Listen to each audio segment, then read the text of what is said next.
Chapter 122. As expected, Wei Chou readily agreed to Qin Lei's transfer and immediately changed from Tiger Guard to Eagle Guard. His salary was reduced by a lot, but he did not seem to mind it at all. In the afternoon, Lin Muyu rode his horse back to temple alone. "Master, you're back?" A few temple guards looked at him excitedly. The news of Lin Muyu being exiled to Tong Tian Tower had long been known by everyone.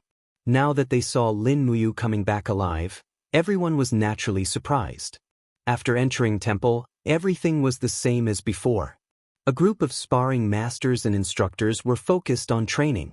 Only one person led his horse and met Lin Muyu face to face. It was none other than Zhang Wei. "Zhang Wei, where are you going?" Lin Muyu was surprised.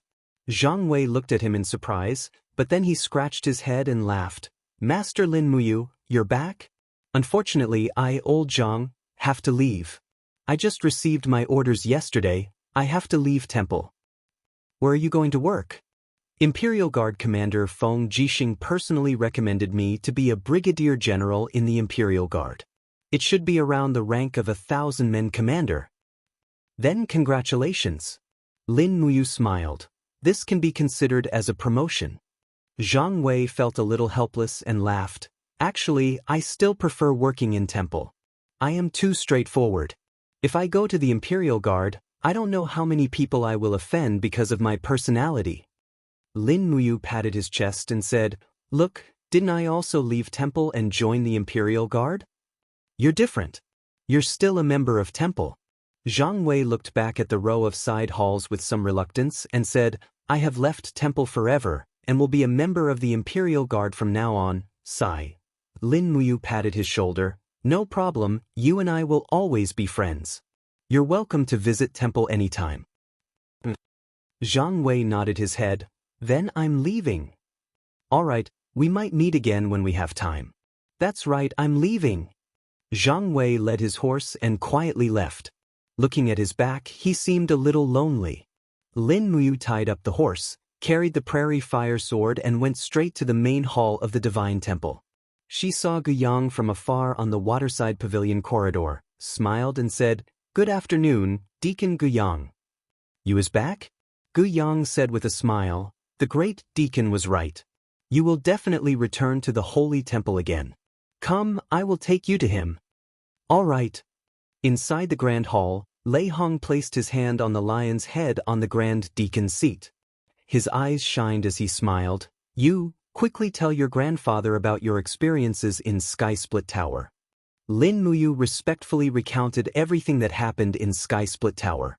She did not mention the 7 luminaries Demon Emperor, but Lei Hong and Guyang were still dumbfounded. After a while, Guyang sighed. "I didn't expect Qin Hong to still be alive in Sky Split Tower. He should be hundreds of years old." Lei Hong narrowed his eyes and said, "He has not stepped into the divine realm, so he did not obtain the power of immortality. Living like this is just a struggle at death's door. If it were me, I would rather die than make such a despicable deal with a demon from purgatory." Guyang smiled. "It's great that you can come back alive. Oh right, you should have some matters to attend to in the Divine Temple, right?" Lin Muyu nodded, then adjusted the armor on her shoulder. She smiled and said, "This Eagle Guard armor is really uncomfortable to wear, so I still want to ask Grandpa Lei Hong for a few sets of Holy Sanctum armor. I wonder if I still have the custom-made armor. The last set has already been melted when I transmigrated to the realm." Lei Hong could not help but smile. "So that's why? Well, I've already prepared it for you. Men, bring and use Divine Temple Gold Star Sparring Master Battle Armor." The door opened, and 2 Divine Temple guards walked in, each holding a set of Divine Temple Battle Armor. The Gold Star Sparring Master insignia on the chest of the armor shone brightly. Lei Hong smiled. "I ordered someone to make this armor. It's made of Millennium Dark Steel and embedded with buoyancy gems. It can reduce the pressure you have to bear when wearing it. Quickly try it on." Lin Muyu excitedly took out a set of armor and went into the inner hall to change. Immediately, she was full of energy again, and there were a total of 8 black gems embedded around the armor. These were the buoyancy gems that Lei Hong mentioned. The entire set of armor weighed at least 100 pounds, but when wearing it, it did not seem to weigh more than 50 pounds. This set of armor was indeed a treasure. He was overjoyed and hurriedly cupped his fists. "Thank you, Grandpa Lei Hong, I really like this set of armor." "As long as you like it." Lei Hong lightly stroked his white beard and said proudly, "This is made by our Divine Temple's skilled craftsmen, it's famous." "Oh right, didn't you apply to become an Eagle Guard? When are you going to the Eagle's Nest?" "I'll go in the afternoon." "Okay, then Grandpa will not keep you. Every Eagle Guard mission is risky, you have to be careful." "Yes, then Grandpa will go."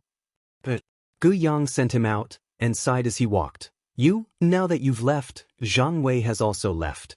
Now, our Divine Temple has once again returned to that state of withering talents. It seems that in the entire Divine Temple's younger generation, only young Prince Qin Yan looks decent. Lin Muyu smiled slightly. Young Prince Qin Yan is naturally intelligent and is a talent that can be molded. With proper nurturing, he can become a top-notch expert. Yes, in any case, when you have time, you should come back to the Divine Temple to take a look. And, okay, Grandpa Guyang. After that, he made a trip to the Spiritual Medicine Department, and after bidding farewell to Chu Yao, he went to the Eagle's Nest. The so-called Eagle's Nest was actually a facility set up outside of Lanyan City. It had two main functions. One was to directly provide the Empire's Zetian Palace with some important intelligence, and the second was to send experts into the deep mountains to hunt high-level spirit beasts, to provide the Zetian Palace with rare beast spirit stones, meat, etc. Every autumn, the Eagle's Nest would be very busy, preparing food for the winter.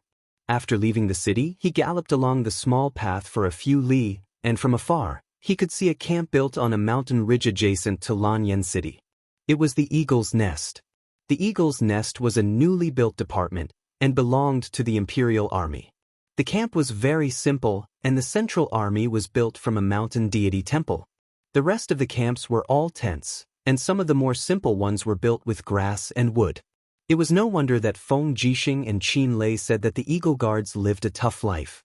There were not many soldiers stationed at the Eagle's Nest, and there were less than 200 of them, and among them, 110 were Lin Muyu's subordinates. They galloped along the mountain path, and not long after, Wei Chou came up to welcome them. He gave a straight Empire's military salute, and said, "General, the commander is already waiting for you in the Central Army. Come quickly. Lead the way." "Yes." They galloped all the way into the Eagle's Nest. Lin Muyu led the way, and when she looked down, she realized that the place was very steep. The camp was built on the cliff, and it looked like a bird's nest at the top of a tree. It was no wonder that this organization was called the Eagle's Nest. There were 7 centurions in the Eagle's Nest, and one of them was the commander of the Eagle's Nest. Lin Muyu was one of the 7 centurions, and the commander was a man called Meng Fong. It was said that Meng Fong's ancestor was a famous general, but after a few thousand years, he was no longer known. A mere commander of 1,000-men commander, how could he be considered a famous general? After entering the central tent, Lin Muyu cupped her fists and said, "Lin Muyu pays her respects to the commander." Meng Fong was a man around 40 years old, with thick eyebrows and big eyes. He laughed and stood up, saying, "Lord Lin Muyu is finally here. Hurry up and take a seat. Your arrival is like a timely rain." "What do you mean?" Lin Muyu asked after sitting down. Meng Fong muttered to himself with some distress and said, "Half a month ago, the Zetian Palace gave us a winter mission. We need 2 fire spirit stones over 4,000 years old, 1 rock spirit stone over 5,000 years old, 1 light spirit stone over 5,000 years old, 20 cloud deer over 1,000 years old, 100 swift wolf pelts over 500 years old, 10 firefox pelts over 1,000 years old, and a wild boar over 1,000 kilograms. They said that it was for the priests at the end of the year ceremony. Lin Muyu was a little dizzy from listening to this, and said with a smile, "That's a lot of missions, how many have we completed?" Meng Fong coughed and smiled a little awkwardly. "Out of the 7 centurions, 4 have entered the Zhangnan province to carry out a reconnaissance mission. Of the remaining 2, 1 was seriously injured in the battle to kill a 6,000-year-old rock goat, and the other is carrying out a mission to kill a swift wolf. So, the only person I can use now is you. Then when do I set off? The sooner the better. Meng Fong looked in the direction of Lanyan City and said, actually, I won't hide it from you. The 2 fire spirit stones are prepared for Princess Shi. The 5,000-year-old rock spirit stone is prepared for young Prince Qin Yan, and the 5,000-year-old light spirit stone is prepared for Her Highness Yin. I know that General Lin actually knows all of them, so you are the most suitable person to carry out this mission. As he said this, Meng Fong coughed and said, to be honest, among the generals of the Eagle's Nest, your strength is the strongest. If I send someone else to hunt a spirit beast over 5,000 years old, I'm very worried that they won't be able to protect themselves. You got it. Lin Muyu stood up, cupped her fists and said with a smile, Commander, how many people do you intend to give me? 50 people, including 10 Imperial Guards with Earth Realm strength. What do you think? Art, thank you. You're welcome. I wish General Lin victory. After leaving the central tent, Wei Chou frowned and said, General, the commander is obviously bullying us new Eagle Guards. He actually gave us the entire winter hunting mission. I clearly saw many Imperial Guards playing chess, hunting, and so on in the camp. Why did he make us do such dangerous and hard work? How despicable! Lin Muyu shushed him and said with a smile, lower your voice, just treat it as the most capable people doing more work. Go and select the elite troops. We will set off in the evening and enter the dragon-seeking forest through the night. Bring enough supplies, just treat it as self-training. Chapter 123. War Horses Neighed. On the empty ground of the Eagle's Nest camp, 50 soldiers were ready to set off. They were all cavalrymen, and they even prepared a trailer. This trailer was used to transport a 1,000 kilograms wild boar. Because the wild boar was used by the priests, it had to be kept intact. Without a trailer, it would be impossible to transport it. After all, even Hercules would not be able to move such a heavy wild boar. My lady, we are ready. Wei Chou held his sword and reported solemnly. Let's go. Lin Muyu did not stop. She turned her horse around and slowly led the group out of the camp. However, at this moment, a group of people appeared on the side of the road. They seemed to have just climbed up from the foot of the mountain. The person leading the group was dressed in the battle robes of the royal guards. He was rather handsome, but there was a strong sense of arrogance in between his brows. He did not give in to Lin Muyu's group at all as he led his men on the mountain road. Who is this? Lin Muyu asked in a low voice. Wei Chou frowned and said, Gong Sun has the strength of a level 60 heavenly venerable. He is one of the 9 people who have stepped into the heavenly realm out of the 200 royal guards. Because he is from the divine marquis residence, he is very arrogant. This person has always been arrogant and domineering in the royal guards. My lord, we should avoid him if we can. Lin Muyu nodded and said, Stop, let them go first. The group of people stopped their horses. At this moment, Gong Sun pulled the reins and urged his horse forward. He looked arrogant and his eyes fell on Lin Muyu. He could not help but laugh and said, Who would have thought that there would be a spring for the Green Gourd? Even the 10th grade Green Gourd martial spirit can become a royal guard. Ha! This is the biggest joke in the world. Lin Muyu, what is your mission this time? Lin Muyu suppressed her anger and said, To hunt all kinds of spirit beasts above 5,000 years old. Gong Sun could not help but laugh. You mobs want to hunt spirit beasts above 5,000 years old? Do you know how powerful a 5,000-year-old spirit beast is? Ha! Don't all die in the dragon-seeking forest. Our Eagle's Nest can't afford to lose so much face. Yo, Brother Wei Chou is in the team too, Gong Sun slowly urged his horse to come to Wei Chou's side, and his eyes were filled with disdain as he said, I heard that your mother used to be a camp concubine. It's not easy for you, the son of a camp concubine, to be able to become a royal guard. You better not die outside, or else when that spiritual beast eats you, it won't even know whose bastard child it is, ha! Clang. Lin Muyu's prairie flame sword had already been unsheathed, and with a flash of lightning, it was already pressed against Gong Sun's throat. Lin Muyu, what are you trying to do? Gong Sun was so frightened that he didn't dare to move. Lin Muyu smiled and said coldly, "You can insult me, but you can't insult my subordinates. Remember this." The long sword slowly moved away. Gong Sun was so frightened that he broke out in cold sweat. He and Lin Muyu were both at the first heaven of the heaven state, but he was threatened by the other party's sneak attack. Moreover, it was in front of a group of subordinates, so he didn't feel ashamed and said, "Aren't you too arrogant? Do you think that you can hunt a spiritual beast that is over 5,000 years old with just a few people? Let me tell you, among the 5,000-year-old spiritual beasts, there are only flying feather beasts, spirit light pythons, and golden-scaled beasts. The flying feather beasts and spirit light pythons have already started hibernating before the snow falls. Golden-scaled beasts are very rare. Even if you find one, you guys are definitely not its match. I'll see how you guys die." As he spoke, Gong Sun glared at Wei Chou and said, "Bastard, don't think that you found a backer. Just you wait." Wei Chou gritted his teeth, but he still endured and didn't flare up. After all, there was a huge disparity in strength, and the other party was of noble birth, while he was just a commoner. Just as Gong Sun said, Wei Chou was the son of Ing Ji and didn't know who his father was. His mother died over 10 years ago, so he couldn't even be considered a commoner. Lin Muyu wasn't willing to endure, and raised her eyebrows and said, "Gong Sun, if we hunt a 5,000-year-old golden-scaled beast and bring it back, then what? Do you dare to bet with us?" Gong Sun's anger surged and he said, "All right, you say, how do we bet?" Lin Muyu said, "Before the winter sacrifice ceremony, if we can hunt a 5,000-year-old golden-scaled beast, you kneel down to Wei Chou and apologize in public. If we can't do it, I will kneel down to you and apologize in public. Do you dare to bet?" "Why wouldn't I dare to bet?"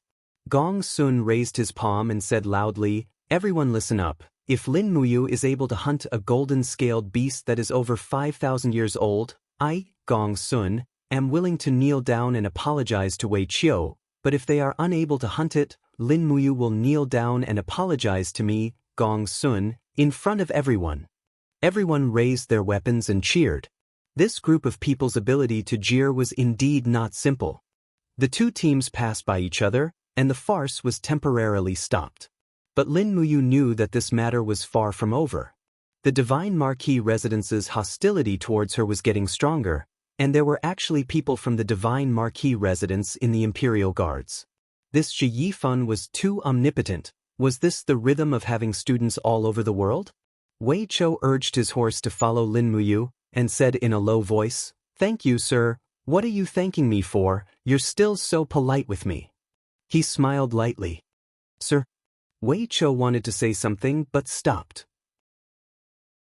After a few seconds, he said, "I am the son of Ing Ji, even my name is my mother's surname.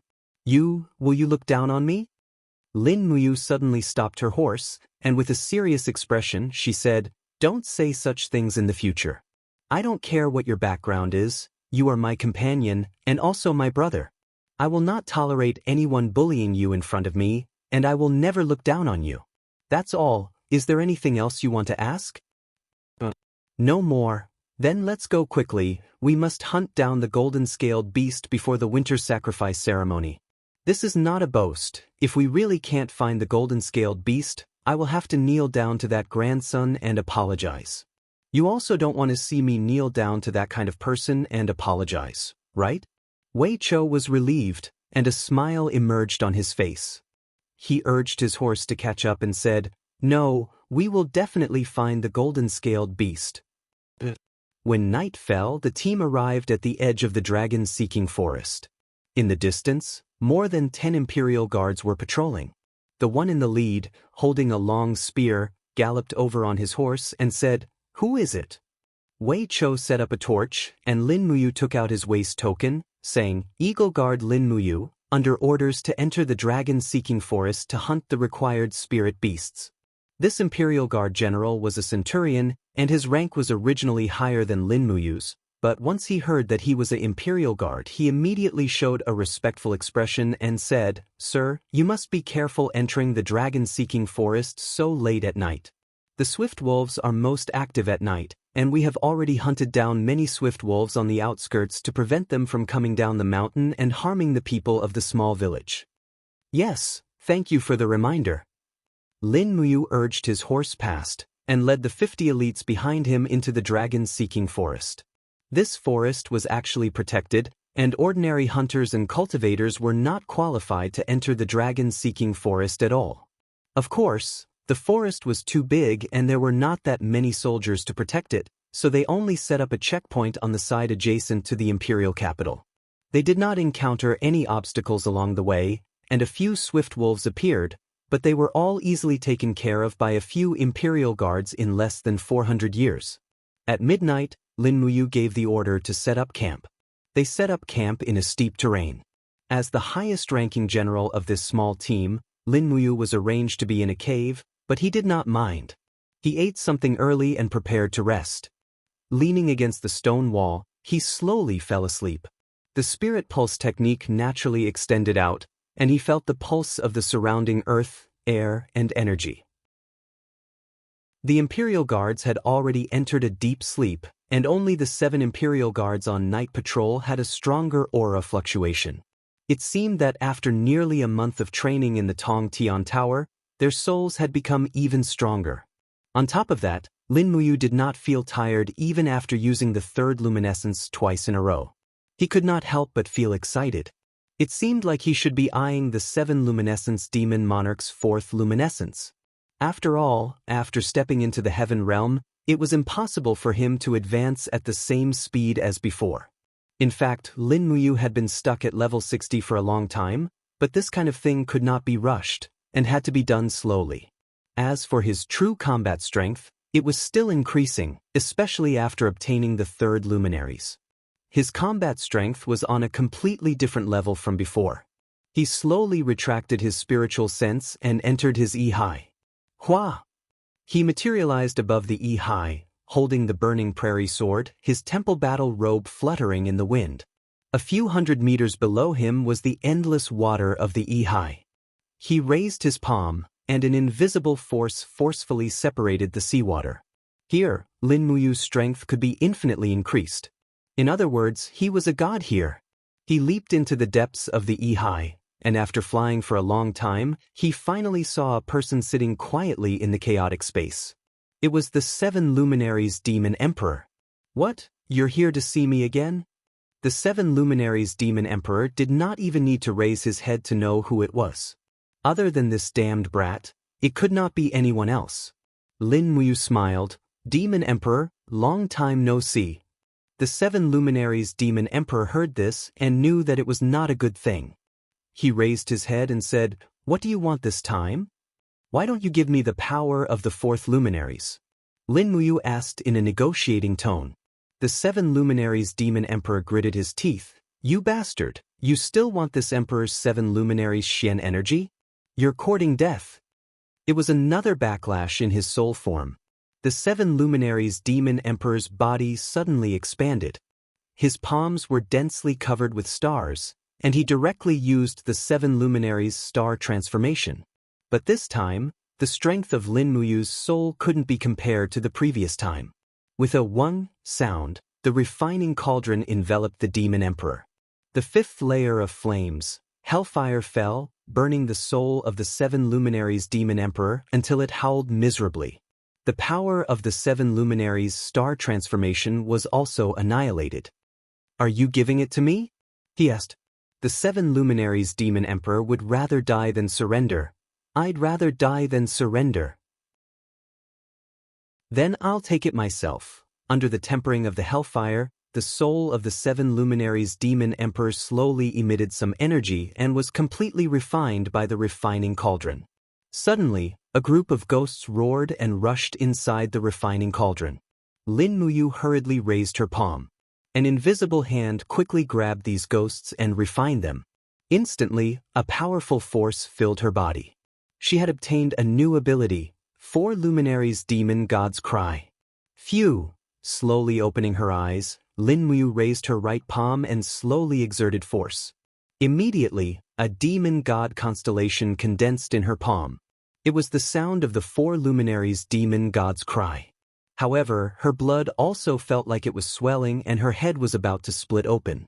As expected, her soul wasn't strong enough to control the overbearing power of the four luminaries' demon god's cry. But this was enough. Her soul would become stronger and stronger. Now that she had the fourth luminaries, she could use it when her soul was strong enough. Chapter 124. The moonlight shone on the imperial capital's pavilion of raindrops, and a soothing melody could be heard from the pavilion.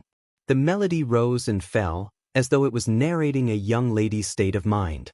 Chu Huayin stood in front of the curtain in a daze, as though he was intoxicated by the melody. He recalled all the hardships he had experienced over the years, and he could not help but feel emotional. It was as though the melody could read his mind and caress the softest part of his heart. Today, all his pursuits seemed to have changed. His grandfather was killed, and Chu Yao came to the capital. Everything was like a dream. What was he pursuing? The pinnacle of martial arts? He sighed softly. Where was the pinnacle of martial arts? Not long after, the melody ended. The beaded curtain was slowly lifted, and a maid smiled and said, "Sir Chu Huayin, my lady invites you in for a chat." Chu Huayin was flattered and nodded. "Yes." Another royal guard patted his shoulder and smiled. Go. It's your fortune that Lady Jinxiang is willing to meet you. To be honest, I'm so envious of you." Chu Huayin smiled awkwardly and stepped into the inner courtyard. He saw a beautiful young girl sitting next to a zither. Her beautiful eyes were staring at him. This was none other than the daughter of the deity marking Zheng Yifan, Zheng Xiang. "Sir Chu, please take a seat." Jinxiang smiled and ordered, "Prepare some tea for Sir Chu." The maid walked over slowly and poured a cup of tea for Chu Huayin. "Sir Chu, what do you think of the song I played?"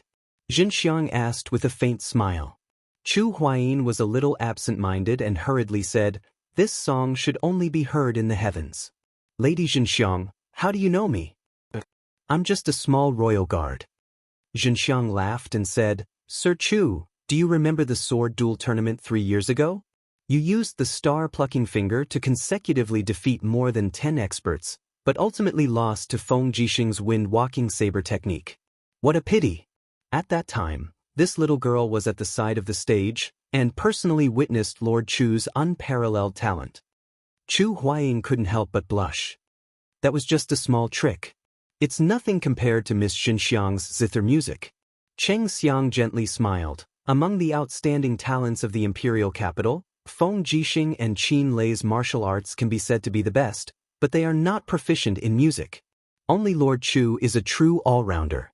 Today, I have invited Lord Chu here so that you can give me some pointers on my zither melody. "I don't dare." Chu Huaijin cupped his fists in fear and said, "I don't dare to guide Miss with my shallow music. I've lived in the capital for so many years, and Miss Jinxiang's music can be considered the best. Only Her Highness Yin's song of Lan Yen can compete with it." Hee, it's Xiaoyin." Jinxiang covered her mouth and chuckled. "It's no wonder that it's her. Xiaoyin is exceptionally intelligent and has excellent comprehension skills.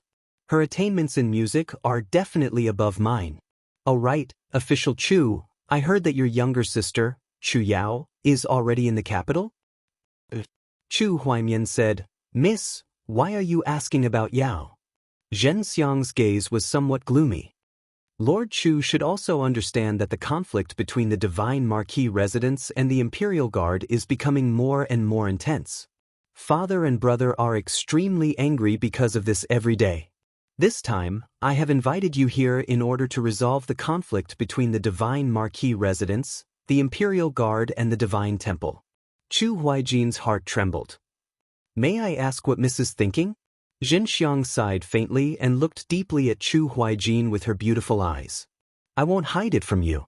After we parted at the sword competition 3 years ago, I still can't forget you. Perhaps you don't even know of my existence, but I have you in my heart. These few days, Father has been forcing me to marry the military police commander, Xiang Yu. Jinxiang knows that Xiang Yu is arrogant and ruthless. If Lord Chu also has me in his heart, I hope that Lord As she spoke, Xinxiang's face turned red. She stood up and bowed like a virtuous lady. Her voice was as soft as a mosquito's buzz. I hope that Lord Chu can come to the Divine Marquis residence to propose marriage. I am willing to spend the rest of my life with you. Chu Huaijin's body trembled. Joy and shock mixed together. After a while, he cupped his fists and said, Chu Huaijin is just a commoner. I'm afraid that his status is not good enough for Miss. Xinxiang was stunned. She sat down and said with a desolate look on her face, Since Lord Chu doesn't allow it, I'll forget about it. The servant beside her looked indignant and said, Lord Chu, my miss has poured her heart out to you. Why are you so heartless? Don't you have miss in your heart at all? My miss, in terms of appearance and talent, she is one of the few in Lanyan City. I remember that a year ago, my miss was ranked third in the ranking of beauties in Lanyan City. Chu Zhe, do you know that 2 years ago, my miss went to the emperor's hunting expedition from afar just to take a look at you? In the end, you didn't go. She stood in the first snow of Lanyan City for 8 hours. A year ago, my miss still insisted on going to the Imperial Guard's martial arts competition to select new talents. This time she saw you, but you didn't take a look at her. My miss is so devoted to you, but why is my lord so heartless? Chu Huaijin was also anxious. In fact, he had already fallen in love with Xinxiang's music. However, this had happened so suddenly that he wasn't mentally prepared at all. It's not that Chu Huaijin doesn't have miss in his heart, it's just that… Chu Huaijin frowned and muttered to himself, Lin Muyu is my brother. He and the young Marquis are enemies. If I go to the Divine Marquis residence to propose marriage now, I'm afraid it won't be appropriate. Chu Huaijin doesn't want to betray Miss, but he also doesn't want to betray Lin Muyu's brotherhood. His words made Xinxiang blush. After a long time, she raised her face and smiled. There's no rush to propose marriage.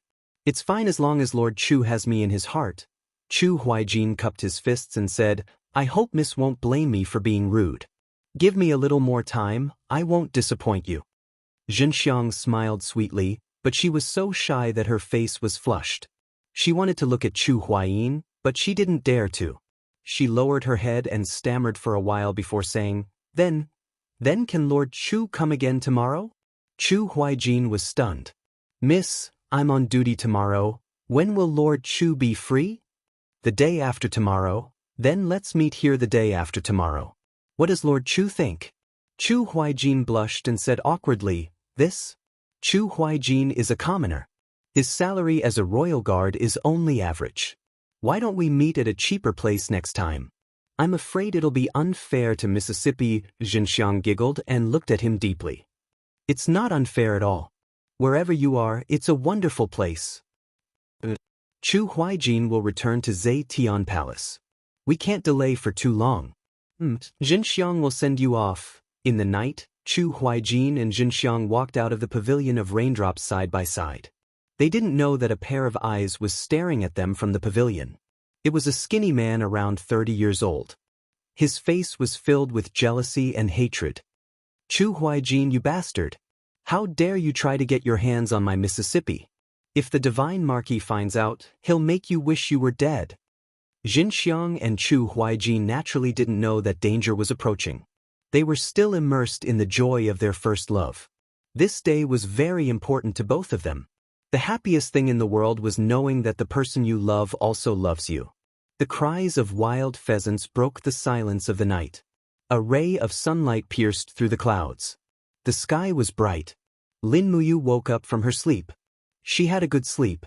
She had replenished all the energy she had lost in the Tower of Babel. She sat up and waved her arms. She felt that her body was full of battle energy. Her body had reached its peak. It was just enough for her to put her strength to good use in the upcoming Eagle Guard mission. Sir, you're awake? Wei Chou smiled respectfully from afar. The Spiritual Fire Division has prepared breakfast. We can continue our journey after we finish eating. Alright. The Spiritual Fire Division was actually the name of the Empire's army's kitchen. It just sounded nicer. In the team of 50 people led by Lin Muyu, 5 of them were responsible for cooking. Hence, there were only 5 Spiritual Fire Division members in this team. However, it was still very important. After all, food was very important when the army was on the move. Breakfast was not bad. There were 2 pieces of army biscuits and a bowl of meat soup. The meat soup was made from the meat of the swift wolves they killed yesterday. The meat tasted a little fishy, but it was already good enough to have a bite of meat to eat. Lin Muyu finished her breakfast in a few bites. She clapped her hands and said, "Wei Chou, bring the map of the dragon-seeking forest over." "Sir." She opened the map. This was a royal map. Every team in the Eagle Guard had one. The details of the map were very detailed. Lin Muyu took out the mission list and smiled. "I really don't know where to start." Wei Chou also smiled. He pointed at the map and said, "The autumn leaves have withered. The fire-type spirit beasts will start hibernating in the next few days. The autumn wind is biting cold. I think winter will come very early this year. Let's go to the southeast side of the dragon-seeking forest to look for fire-type spirit beasts. There's no rush for the rest." Where are the fire-type spirit beasts mainly concentrated? "The Deadwood Stone Forest." "That's good. Wei Chou, you lead the way." "Yes, sir." After breakfast, everyone got on their horses and set off after extinguishing the bonfire. The spirit beasts they met along the way were not very strong. The strongest one was no more than 2,000 years old. Therefore, Wei Chou and the other Imperial Guards were in charge of taking care of them. As for the Imperial Guards, most of them were in the human realm. Their mission was basically to carry things and shoot arrows from afar. When they really met a strong spirit beast, they could not directly participate in the battle because it was too easy to be killed. Lin Muyu had already made up her mind to stay in the Eagle Nest camp. Therefore, these people would be her bodyguards in the future. She could not let them die so easily. Otherwise, she would be a failure as a centurion. In the middle of the night, a 2,400-year-old wild bear ambushed the hunting party, but Lin Muyu pierced through its heart with her pear blossom spear. With just one strike, she killed a 2,400-year-old spirit beast. Everyone was immediately convinced, and the unity of the whole group naturally became stronger. Marching, resting, and cultivating. This had completely become Lin Muyu's life here. Unknowingly, 3 days had passed. The team finally arrived at a very barren forest. It was the Deadwood Stone Forest. There were burn marks everywhere. There were many fire-type spirit beasts living here. It was also a good place to hunt 4,000+ years old fire-type spirit beasts. Chapter 125. It was late at night, and the 50 Eagle Guards set up camp in the forest. Everything was the same as before. "My lord!" Wei Chou leapt over from afar with his sword in hand. "I found something over there. Would you like to take a look?" Lin Muyu picked up his pear blossom spear and walked over with him. A strong stench wafted into his nostrils. In this chaotic world, a corpse was lying there. It was wearing black light armor and had a double sword insignia on its arm. "It's someone from the Hall of Chivalry. This is their insignia." Wei Chou frowned. Why would he come so deep into the dragon-seeking forest alone? "He's courting death. My lord, please take a look at what killed him." Lin Muyu's gaze swept across the corpse. The corpse's entire head had been smashed and there were claw marks on its chest. Its heart had been completely devoured. The corpse had been there for a few days and had already begun to rot. He frowned. "It's a bloodthirsty tiger." "Bloodthirsty tiger?"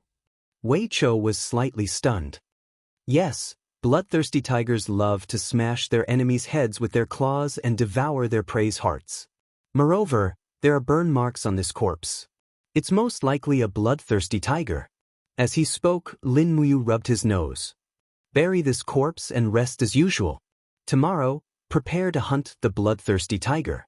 It must be in this area." "Yes, my lord." The night passed. When the sun rose again, another day had arrived.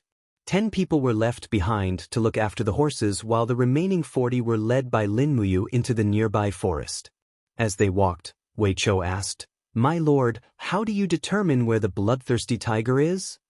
"There's no need to determine. Just lure it out of the cave." "How?" Wei Chou was stunned. Lin Muyu faintly smiled as he pulled out a demonic noise blade from his waist and lightly wiped it across his arm.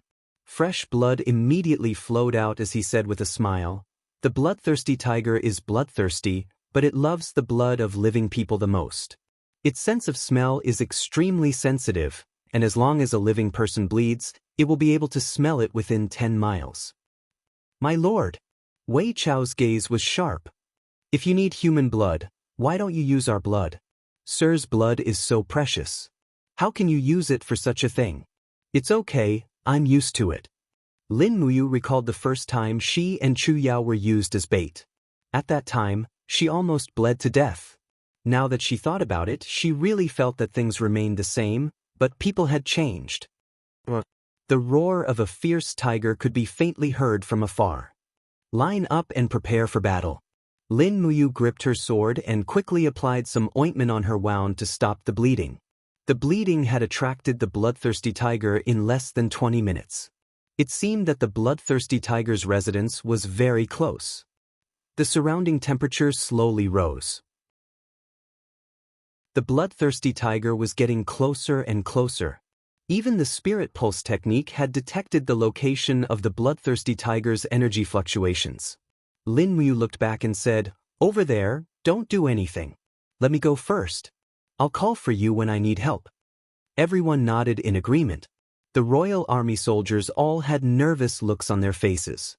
Many of them had never seen a bloodthirsty tiger before, much less a 1,000-year-old bloodthirsty tiger. To them, this ferocious beast was no less terrifying than the Grim Reaper. With the sound of broken branches, a huge creature slowly appeared in the forest. Lin Muyu was also stunned when she saw it. This bloodthirsty tiger was much bigger than the 4,000-year-old bloodthirsty tiger in the Seven Stars Forest. Its fur was colorful, and there were a total of 5 golden and 7 silver patterns on its forehead. This was a 5,700-year-old bloodthirsty tiger. "Damn, what kind of luck is this?" he cursed in his heart. Although he had already stepped into the first sky of the heavenly realm, it was still a bit difficult for him to fight a 5,700-year-old bloodthirsty tiger alone. He raised his hand and drank the stone skin potion, then a level 5 divine strength potion. In an instant, the strength in his arms seemed to have increased by 10%. However, this kind of low-level potion did not have much effect on him. It was just icing on the cake. This was also why Lei Hong, Chu Chu, and the other saints did not use any potions. The stronger the user, the less effective the potion would be.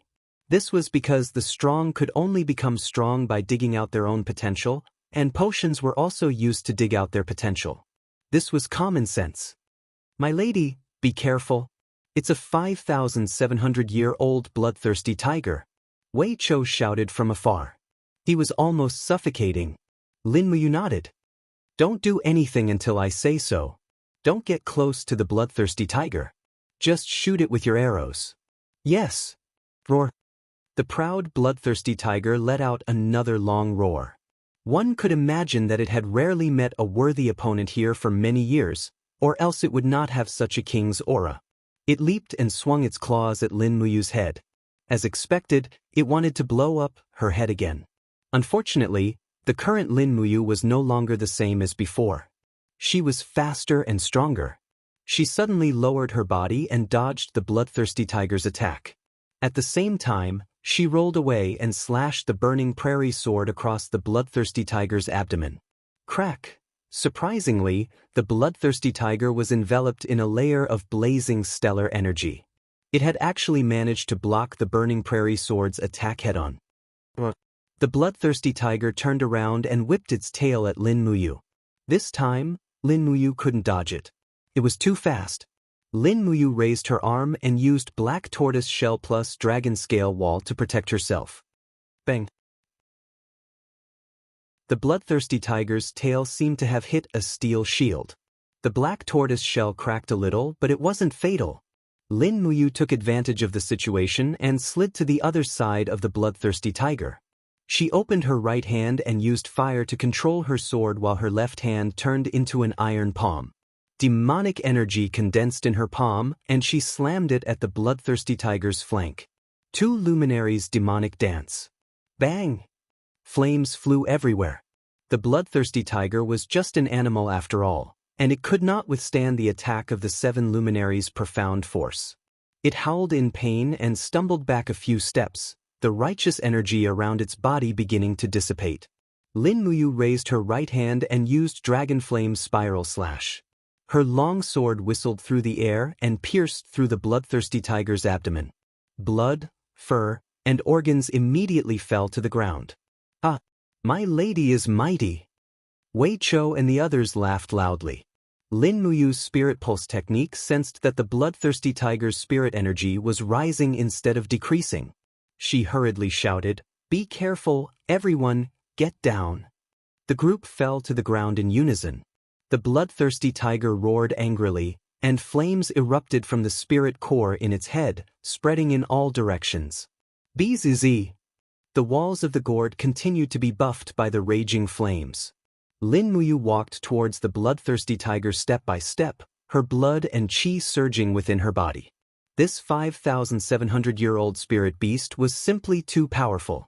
It was still alive even after all that.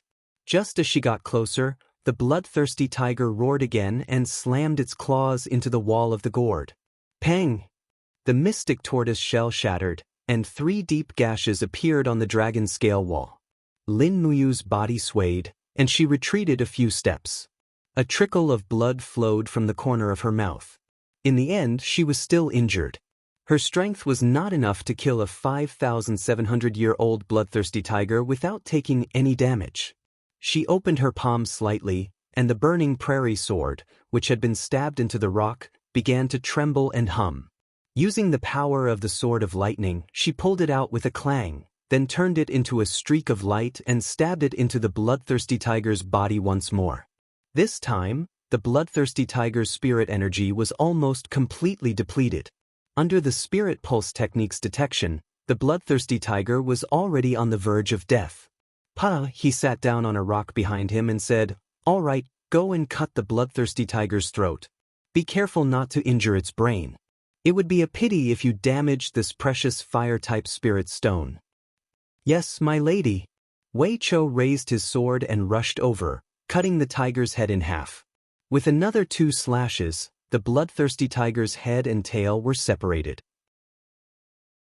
This 5,700-year-old bloodthirsty tiger should not have been killed so easily. Unfortunately, it had encountered an expert like Lin Muyu, who possessed the 7 luminaries' profound force. The 2nd luminaries had directly beaten the bloodthirsty tiger into a daze, so it was naturally easier to kill. A few minutes later, Wei Chou walked over with a flaming, bloody spirit stone in his hands. He smiled happily and said, "Sir, we've got the first spirit stone. It's a bloodthirsty tiger's spirit stone of 5,700 years old. It has far exceeded the requirements that the Zetian Palace had set for us. We've exceeded the requirements." "That's good. Wash it. We can't hand it over in such a dirty state." "Yes." After handing the fiery spirit stone to a royal guard to wash, Wei Chou turned to look at the bloodthirsty tiger's carcass, only to find that there was a wild beast spirit circling the tiger's head. He pursed his lips, his eyes filled with ardent hope, and said, "My lady, this wild beast spirit." Lin Muyu looked at him with amusement and said, "I have already stepped into the heaven realm, so I can no longer rely on refining the wild beast spirit to increase my strength. It would be a waste for me to use it. Go, but be careful. You are weaker, so don't be too greedy. You should absorb about a third of this 5,700-year-old beast spirit. Otherwise, you might end up in trouble." "Thank you, my lady." Wei Chou was overjoyed. He turned around and summoned his martial soul. It was a 4th-grade beast martial soul, the fire dragon. The fire dragon was an ancient beast, and the fire dragon was a master of flames. Wei Chou's martial soul was very good, and he was a promising talent. There were only a few commoners who could comprehend a 4th-grade martial soul, and this was probably the biggest reason why Wei Chou was chosen to join the royal guard. The ferocious-looking fire dragon coiled around Wei Chou's shoulder and began to devour and refine the bloodthirsty tiger's spirit. This process lasted for a long time. Perhaps it was because he was not strong enough, but after about 2 hours, Wei Chou had only refined about 20% of the bloodthirsty tiger's spirit. His face was covered in sweat, and he was starting to run out of energy. By this time, Lin Muyu had also recovered from her internal injuries. She stepped forward and gently raised her palm. The artifact refining cauldron descended in the form of energy, quickly grabbing the essence of the bloodthirsty tiger's beast spirit and refining it in less than 3 minutes. Afterwards, she fed it to the fire dragon in the form of pure spiritual energy. A trace of shock flitted across Wei Chou's face. "My lady! Focus on refining it." "Yes." His face was full of gratitude. After a few more minutes, Wei Chou let out a long sigh of relief. He actually spat out scorching flames from his mouth, and the fire dragon on his shoulder let out a hiss. Its body was enshrouded in fiery stellar energy.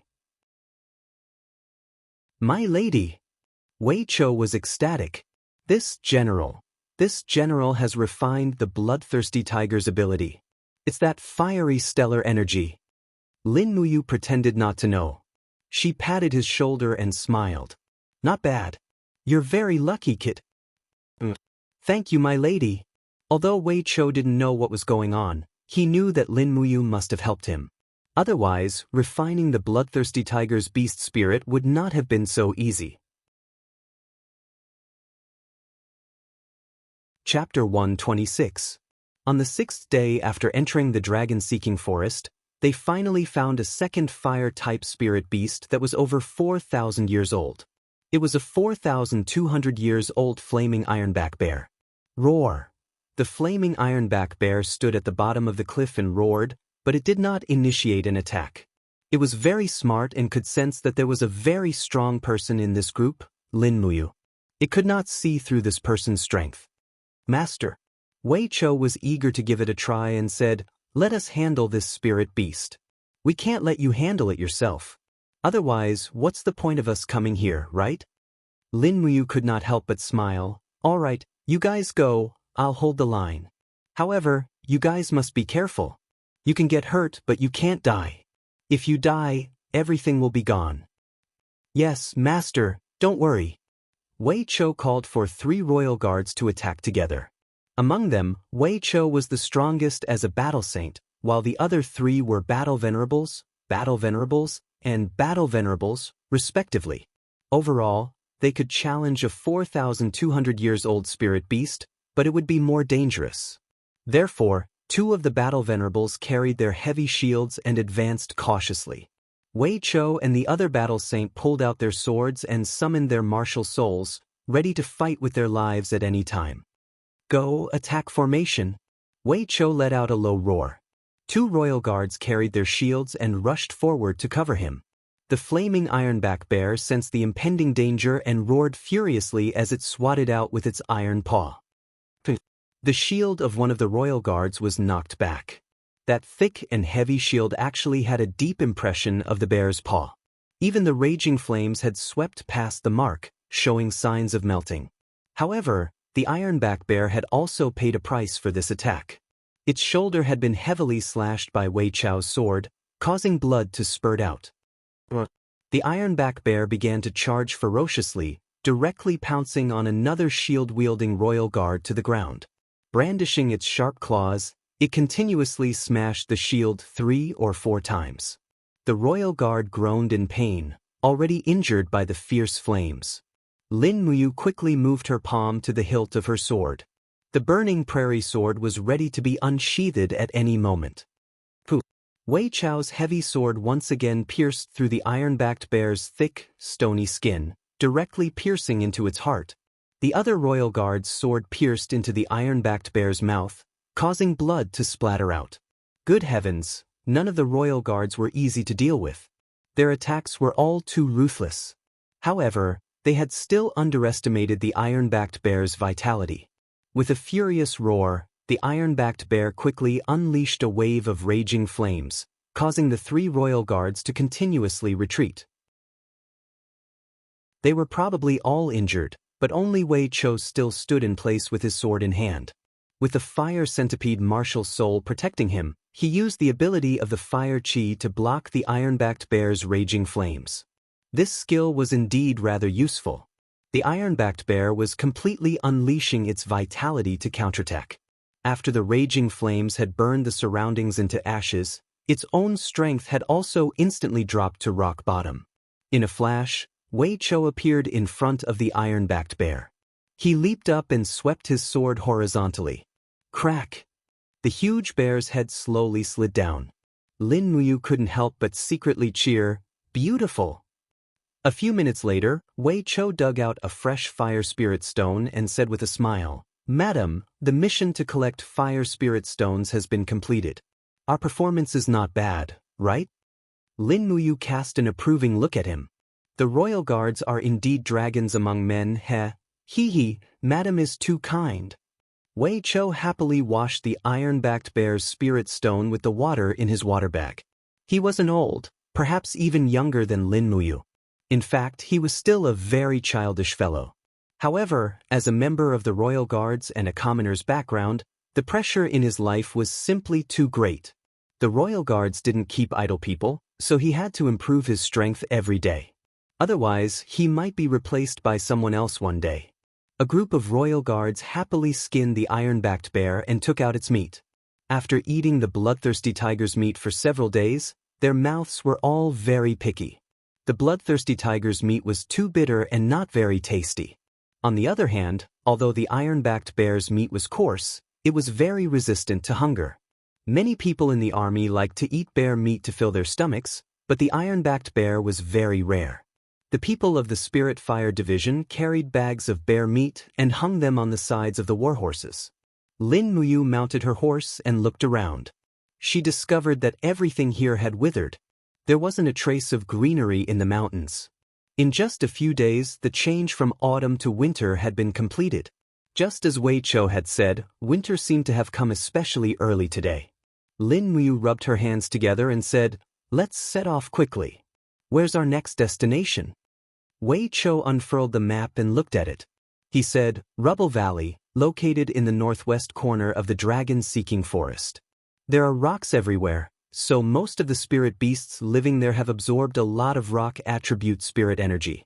We might be able to find a rock attribute spirit beast of sufficient age there. Moreover, if we look north of the Rubble Valley, we will reach the north of the dragon-seeking forest. It is said that a golden-scaled beast has appeared there." "And got it. Let's go." Lin Muyu spurred the warhorse forward slowly. At this moment, snowflakes suddenly floated in the air. He looked up in surprise and said, "It's snowing so soon." Wei Chou said with a smile, "It's definitely going to be a cold winter this year." The snow was getting heavier and heavier. Soon, the ground of the forest was covered with a layer of frost. Lin Muyu was still riding through the mountains. Snowflakes fell on the shoulder armor of his pure white temple battle robe and did not melt for a long time. The weather was getting colder and colder, causing him to shiver uncontrollably. He turned to look in the direction of Lanyan City. Suddenly, his heart skipped a beat and he couldn't help but say, "I wonder if it's snowing in Lanyan City?" His longing seemed to be able to pass through thousands of miles of snow to reach his beloved. Wei Chou exhaled hot air and laughed as he said something that spoiled the mood. "Hey, I don't know if it's snowing in Lanyan City. I only know that it's snowing here. It's the season to defecate, melt snow, and cook rice." Lin Muyu, if it weren't for her good temper, she would have ordered him to be executed on the spot. Thousands of miles of mountains and rivers were covered in snow.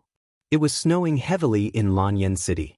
Large flakes of snow fell on the courtyards and waterside pavilions. The lake water had already frozen into ice. The outside of the Phoenix Perching Hall was already covered in white. The maids carried heaters back and forth while the imperial guards in white robes patrolled silently with their hands on the hilts of their swords. There were a total of 70 dragon guards in the Zetian Palace, and 20 of them were assigned to the Phoenix Perching Hall alone. It was clear how much importance Qin Jin placed on the little princess. The main doors of the Phoenix Perching Hall were open. The cold wind blew in continuously, causing the flames in the heaters to sway. A delicious and tender deer leg was being roasted on top of the heaters. An attendant was carefully shaking the venison and sprinkling seasonings on it. Meanwhile, Qin Yin and Tang Xiaoxi were sitting on either side of the heaters.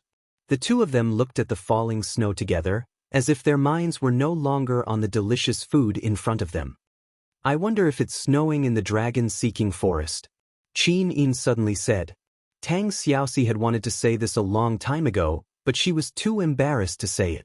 Hearing Qin Yin's words, she pouted and said, I wonder if Mu brought a coat. Qin Yin giggled. I wonder if Yu knows that both of us are thinking about him. Tang Xiaoxi also laughed. Xiao Yin, do you like Mu too? Qin Yin blushed. But I can't say that it's that kind of like. What about you, Xiaoxi? Tang Xiaoxi blinked and continued to look at the sea of snow outside. I actually don't know what is like or what is love. I just feel that when Mu is by my side, I am very happy. When he speaks, I smile. No matter what he does, I feel that he seems to glow. Xiao Yin, does this count as liking? Qin Yinxue moved her red lips and said, I guess so. What about you? Tang Xiaoxi sat closer and put her palm on Qin Yin's leg for warmth. She smiled and said, How does Xiao Yin like Mu? Qin Yin was startled. A trace of sadness flashed through her eyes. She lowered her head and said, So what if I like him or not? I am the heir of the family. Who I will marry is already decided by the heavens. I have no right to talk about this. Tang Xiaoxi looked at her with some loneliness. She suddenly smiled and said, AI, poor thing. Qin Yin was amused by her and suddenly burst out laughing. Xiaoxi, you are too mischievous. I am not. The attendant at the side looked at the two peerless beauties talking about their best friend. However, he remained calm and did not act impulsively. He was calm because he knew that these two beauties were of noble status and were not people he could associate with. He was not impulsive because his lower body was no longer masculine. It had long been cut off, so he could not act impulsively at all. However, the servant still said, Your Highness, Princess, this deer leg is already roasted. The General Lin Muyu you mentioned is now a centurion of the Eagle Guards. I heard that he was ordered to lead 50 men into the dragon-seeking forest to hunt for spiritual beasts, as well as the precious ingredients that the Zetian Palace needs for the winter. Perhaps the deer leg you ate was hunted by him? So, don't waste the good times. Quickly eat more. Qin Yin glanced at the attendant and suddenly felt that this eunuch was quite good at chatting. In an instant, she felt that this deer leg was glowing. She instantly blushed. Could this be what Tang Xiaoxi meant when she said that he would glow when he liked someone? As they ate the delicious roasted venison and drank the warm grape wine, Tang Xiaoxi suddenly looked up and said, All right, Xiao Yin, how long has it been since you went to Sister Jinxiang to learn the Guqin? It has been a long time. Qin Yin said, Ever since the relationship between the Divine Cathedral and the Divine Marquis residence became tense, Sister Jinxiang has not entered the palace, so I have not had the chance to learn from her. I am afraid that even if you could meet her, she would not have the time to learn from you. Why? Qin Yin's beautiful eyes widened. Tang Xiaoxi giggled. Sister Jinxiang is now deeply in love with Lord Chu Huayin. Qin Yin opened her small mouth and smiled. Lord Chu Huayin, isn't that you Huayin's sworn brother? Yes. Tang Xiaoxi pouted and said, That is why I did not go to look for her. How can I disturb her happiness, right? Qin Yin giggled. That is true, but I do not know when you Huayin will return, yes. Chapter 127. On the 11th day of entering the dragon-seeking forest, the team slowly entered the Valley of Rubble. The snow was still falling as if it would never end. Rustle, rustle. Lin Muyu brushed the snow off her shoulders and pulled on the reins to speed up the warhorse. Wei Chou followed closely and said, Milord, we must be careful. The snow has covered everything in the mountain, and many stone attribute spirit beasts are also buried under the snow. If we're not careful, we might step into a trap. Got it. Lin Muyu wasn't worried at all because he had the spirit pulse art. When his spiritual sense pulsed, almost any energy fluctuation within 3 miles couldn't escape his senses. This was something even a sacred realm expert couldn't compare to. Suddenly, he looked towards the north and said, Be careful, there's a spirit beast there, and it's very strong. Everyone was solemn. After turning around a mountain, they saw a giant elephant standing at the foot of a rocky peak. It was about 5 meters tall and had a huge body. It didn't move at all, and the surface of its skin was almost the same as the stone. It's a stone elephant, Wei Chou said in a low voice. A 4,800-year-old stone elephant, milord, seems to be hibernating. Do we need to kill it? It shouldn't be difficult to kill it now. We're too lucky to encounter a hibernating high-rank spirit beast so easily. Lin Muyu shook her head and said, spirit beasts are also living creatures. When we don't need them, let's not kill too much. Let's continue forward. We need to kill rock-type spirit beasts above 5,000 years old. Yes, milord. The group of Imperial Guards couldn't help but look at Lin Muyu with more respect. In this shattered cauldron continent, the strong were respected, and the weak had no dignity to speak of. In their opinion, the fate of the weak was to be fish on the chopping block. Lin Muyu was the strongest among this group of Imperial Guards, yet she still had kindness in her heart. They didn't dare to laugh at Lin Muyu because Lin Muyu was much stronger than them. By noon, they had traversed half of the Valley of Rubble and encountered more than a dozen spirit beasts. However, none of them were of the stone element and above 5,000 years old. Lin Muyu was not in a hurry. She sat on the horseback and cultivated the dragon-forging bone remnant scroll, not wasting any time. At this moment, his spiritual sense suddenly fluctuated. It had appeared. He suddenly raised his head and said with a smile, "The thing we're looking for is here, and it came to us by itself." What? Wei Chou and the others were shocked. Defensive formation, hurry up! Lin Muyu shouted in a low voice. The group dismounted one after another and protected the warhorses in the center. The Imperial Guards raised their shields and formed a circle. In less than 2 minutes, the howls of wolves could be heard from afar. At least 20+ huge gray wolves charged down from the mountain ridge in the distance. From afar, they looked very imposing. Wei Chou narrowed his eyes and said, "It's the rock spot wolves, at least 20 of them. My God, what kind of luck do we have? Not only are the rock spot wolves fast and agile, their fur is also very thick. They're even harder to deal with than the swift wolves. With so many rock spot wolves, all of a sudden, we're in danger." Lin Muyu said, "Form a circle. I'll charge out and kill them. Don't move, understand?" He proudly raised his sword and walked to the outer perimeter of the defensive circle. With a light lift of his palm, he summoned the Wall of the Gourd, Mystic Tortoise Shell, and Wall of Dragon Scale. The wolves in the distance were getting closer and closer. Every single one of them had a pattern of gold and silver lines on their foreheads, representing their lifespan and strength. The largest wolf among them actually had 5 gold lines and 2 silver lines. It was a 5,200-year-old stone wolf. It was a pity that he was the Wolf King, and he had brought more than 10 rock spot wolves with him. If they weren't careful, they might end up being hunted. Wei Chou gripped his sword tightly and shouted, "My lord, be careful. There's a 5,200-years-old Wolf King and a 3,900-years-old Wolf King. The rest are all below 3,000 years old. Be careful." Lin Muyu raised her voice and said, "I'll block them. You guys use your bows and arrows to kill them. Kill the younger rock spot wolves first.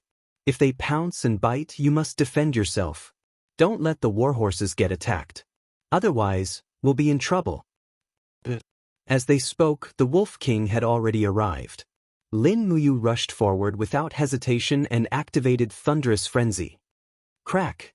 The burning prairie sword directly collided with the layer of spiritual energy on the Wolf King's abdomen, causing fragments to fly everywhere.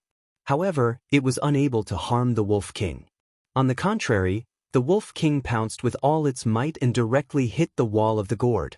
With a pung sound, the black tortoise shell was already covered in cracks. Spirit beasts over 5,000 years old were indeed powerful. Spirit beasts under 5,000 years old were completely incomparable. Sha sha, her battle boots stepped on the snow. Lin Muyu directly used the exquisite butterfly steps. A few footprints crisscrossed on the snow as she dodged the Wolf King's next attack. Then she raised her fist. Her fist was covered with a blood-colored cyclone. She directly punched the 3,900-years-old rock spot wolf. Chaos of all life. The punch directly shattered the rock spot wolf's spirit energy layer and shattered its ribs. With a loud howl, the 3,900-years-old rock spot wolf was seriously injured by the first dazzle. It lay on the snow and struggled to get up, but it was already too late. Lin Muyu's intention was very simple. She wanted to use her strength to restrain the Wolf King and then quickly finish off the second 3,900-years-old rock spot wolf. Clearly, she had achieved her goal. The Wolf King roared and pounced over again. At the same time, it summoned the other 3 over 2,000-years-old rock spot wolves to surround and attack her, forming a 4 versus 1 attack. Lin Muyu gripped the burning prairie sword tightly. The walls of the bottle gourd covered her body to protect herself. Sharp arrows whizzed past her, killing or injuring the rock spot wolves one after another. Of course, there were even more rock spot wolves that pounced on the shield wall and opened their mouths to bite the shoulder armor of the royal guards. The sound of howling and tearing filled the air. Swoosh! The long sword swept horizontally and directly chopped off the front leg of a 2,100-year-old rock spot wolf. However, in this fleeting moment, the mystic tortoise shell had already been torn apart. What followed next was the dragon scale wall. The Wolf King crazily bit down with its sharp claws and ferocious mouth. In the blink of an eye, even the dragon scale wall was torn apart. At this moment, Lin Muyu had also finished off the other 3 rock spot wolves. He suddenly turned around and smelled a fishy smell. The Wolf King's claws had landed on his chest, and a mighty force pushed him to the snow. Oh no! He was secretly shocked and hurriedly raised his left arm. The effects of the stone skin potion were still in effect, and he could only hope that he could withstand the attack. Pooh! Fresh blood splattered. He had overestimated the effects of the potion, and his left wrist was directly penetrated by the Wolf King's fangs. A heart-wrenching pain spread through his body. He was already injured. An indescribable anger surged in his heart. This beast actually dared to be so impudent? A vigorous force instantly surged into his right arm. In the next moment, his fist was surrounded by the life constellation. The mighty fist directly landed on the Wolf King's neck, 3 luminaries calamity. Gotcha! The Wolf King howled in pain as it retreated. Its neck had been struck by the 3rd luminaries, and it seemed to have fractured its bones. However, the Wolf King's vitality was too tenacious. It staggered back to its feet and looked like it was going to continue pouncing. Lin Muyu did not give in at all. She raised her left fist that was dripping with blood and threw another mighty punch. 1 luminary's calamity. Bang! After a heavy blow, the Wolf King became obedient this time. It howled in pain and retreated. In for a penny, in for a pound, in for a pound. Lin Muyu lightly raised her palm, and numerous gourd vines rose from the snow, binding the Wolf King tightly. Flames condensed in her palm, and she used the fire sword to activate the dragon flame's spiral break. Pooh! Fresh blood splattered everywhere. Almost half of the Wolf King's body was blasted into pieces. No matter how strong its vitality was, it could no longer struggle. With a miserable howl, its soul passed away. Looking behind him, the remaining rock spot wolves had almost all been killed by Wei Chou and the other royal guards. There were at least 40 rock spot wolf corpses lying outside the defensive perimeter. It was more than what he had imagined. It was practically a wolf family. "My lady, are you injured?" Wei Chou hurriedly said. Lin Muyu had already taken out some healing medicine and poured it onto the wound on her wrist. She tore off a piece of white cloth from the end of her battle robe and wrapped it up. She slowly sat down on a snow-covered rock and said while breathing heavily, "I'm fine. How are everyone's injuries?" Wei Chou said, 1 seriously injured and 7 lightly injured. These rock spot wolves are too hateful, they are everywhere. Lin Muyu walked over to take a look and found that a royal guard's shoulder was almost torn apart by the rock spot wolves. His armor was completely shattered. She took out 2 bottles of healing medicine and poured it on him. Then she personally helped him bandage his wound. The royal guard was so touched that he was about to burst into tears. "My lady, Lin Mu raised her hand and said, "Stop being a busybody. If it was me, you would have done the same to me." Everyone couldn't help but laugh. The originally tense feeling of life and death had been washed away by this young general's words. Not long after, Wei Chou came over with a thick spirit stone and said with a smile, "My lady, this is a 5,200-year-old rock spot wolf spirit stone. We have already completed more than half of the mission. We only need to find a 5,000-year-old golden-scaled beast and kill a fat boar to complete this winter's mission. There are still 20 days until the winter sacrifice ceremony, so there should be more than enough time." "No, we don't actually have much time." Lin Muyu took the spirit stone and stuffed it into the bag on the horse's back. She said, "If we kill a wild boar, it won't be easy to transport that 1,000-kilogram big fellow back. We can't decompose the carcass either, so we should hurry. Immediately set up camp and rest here for a while. After eating lunch, we will continue to the north to find the golden-scaled beast." "Yes, my lady." Wei Chou's face was full of joy. He had probably never carried out a mission so smoothly before, nor had he been so passionate. Killing a bloodthirsty tiger in the deadwood forest, fighting a pack of wolves in the stony valley, these deeds were enough for the taverns of the imperial capital to brag for a lifetime. In the afternoon, after eating and drinking to her heart's content, Lin Muyu turned over and mounted the horse. She pulled up the white temple cloak behind her head to cover her short hair, brought her injured left arm closer to her chest for warmth, and held the reins with her right hand. The next spirit stone was for the beautiful princess. Chapter 128. Snow was flying everywhere, and the wind was like a knife scraping on the skin. The temperature in the north of the dragon forest was completely different from that in the south. 4 days passed in the blink of an eye.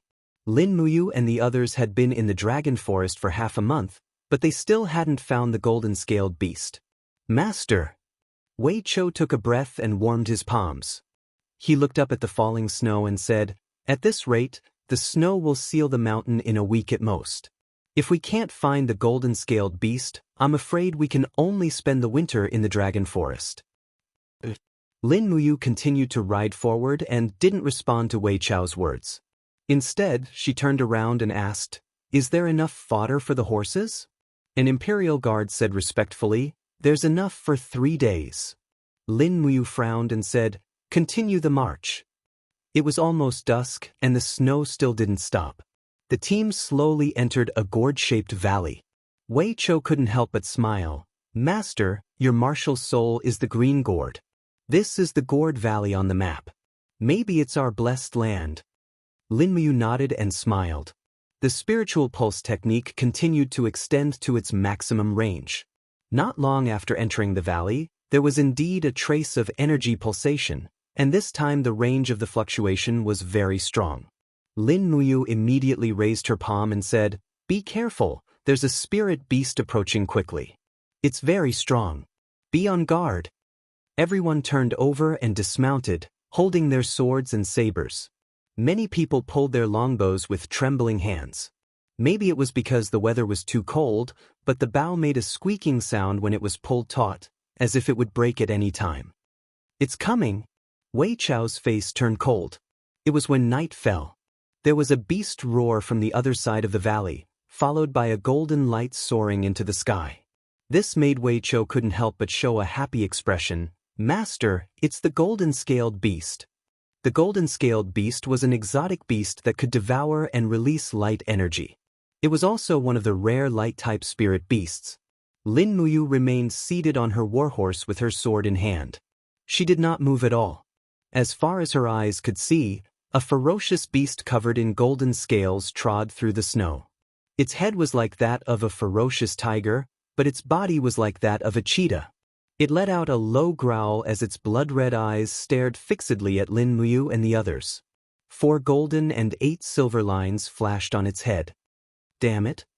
Wei Chou couldn't help but curse. "It's actually a 4,800-year-old golden-scaled beast. My lord, are we going to kill it?" "I'm afraid we have no choice but to kill them." Lin Muyu dismounted and said, "This golden-scaled beast is here to hunt. Even if we don't kill it, it will attack us. Don't be polite, shoot." "Yes." A group of Imperial Guards shot arrows one after another. The arrows of the Imperial Guards could be said to be fast, accurate, and ruthless. Nearly half of the arrows hit the body of the golden-scaled beast. However, the golden light flickered endlessly.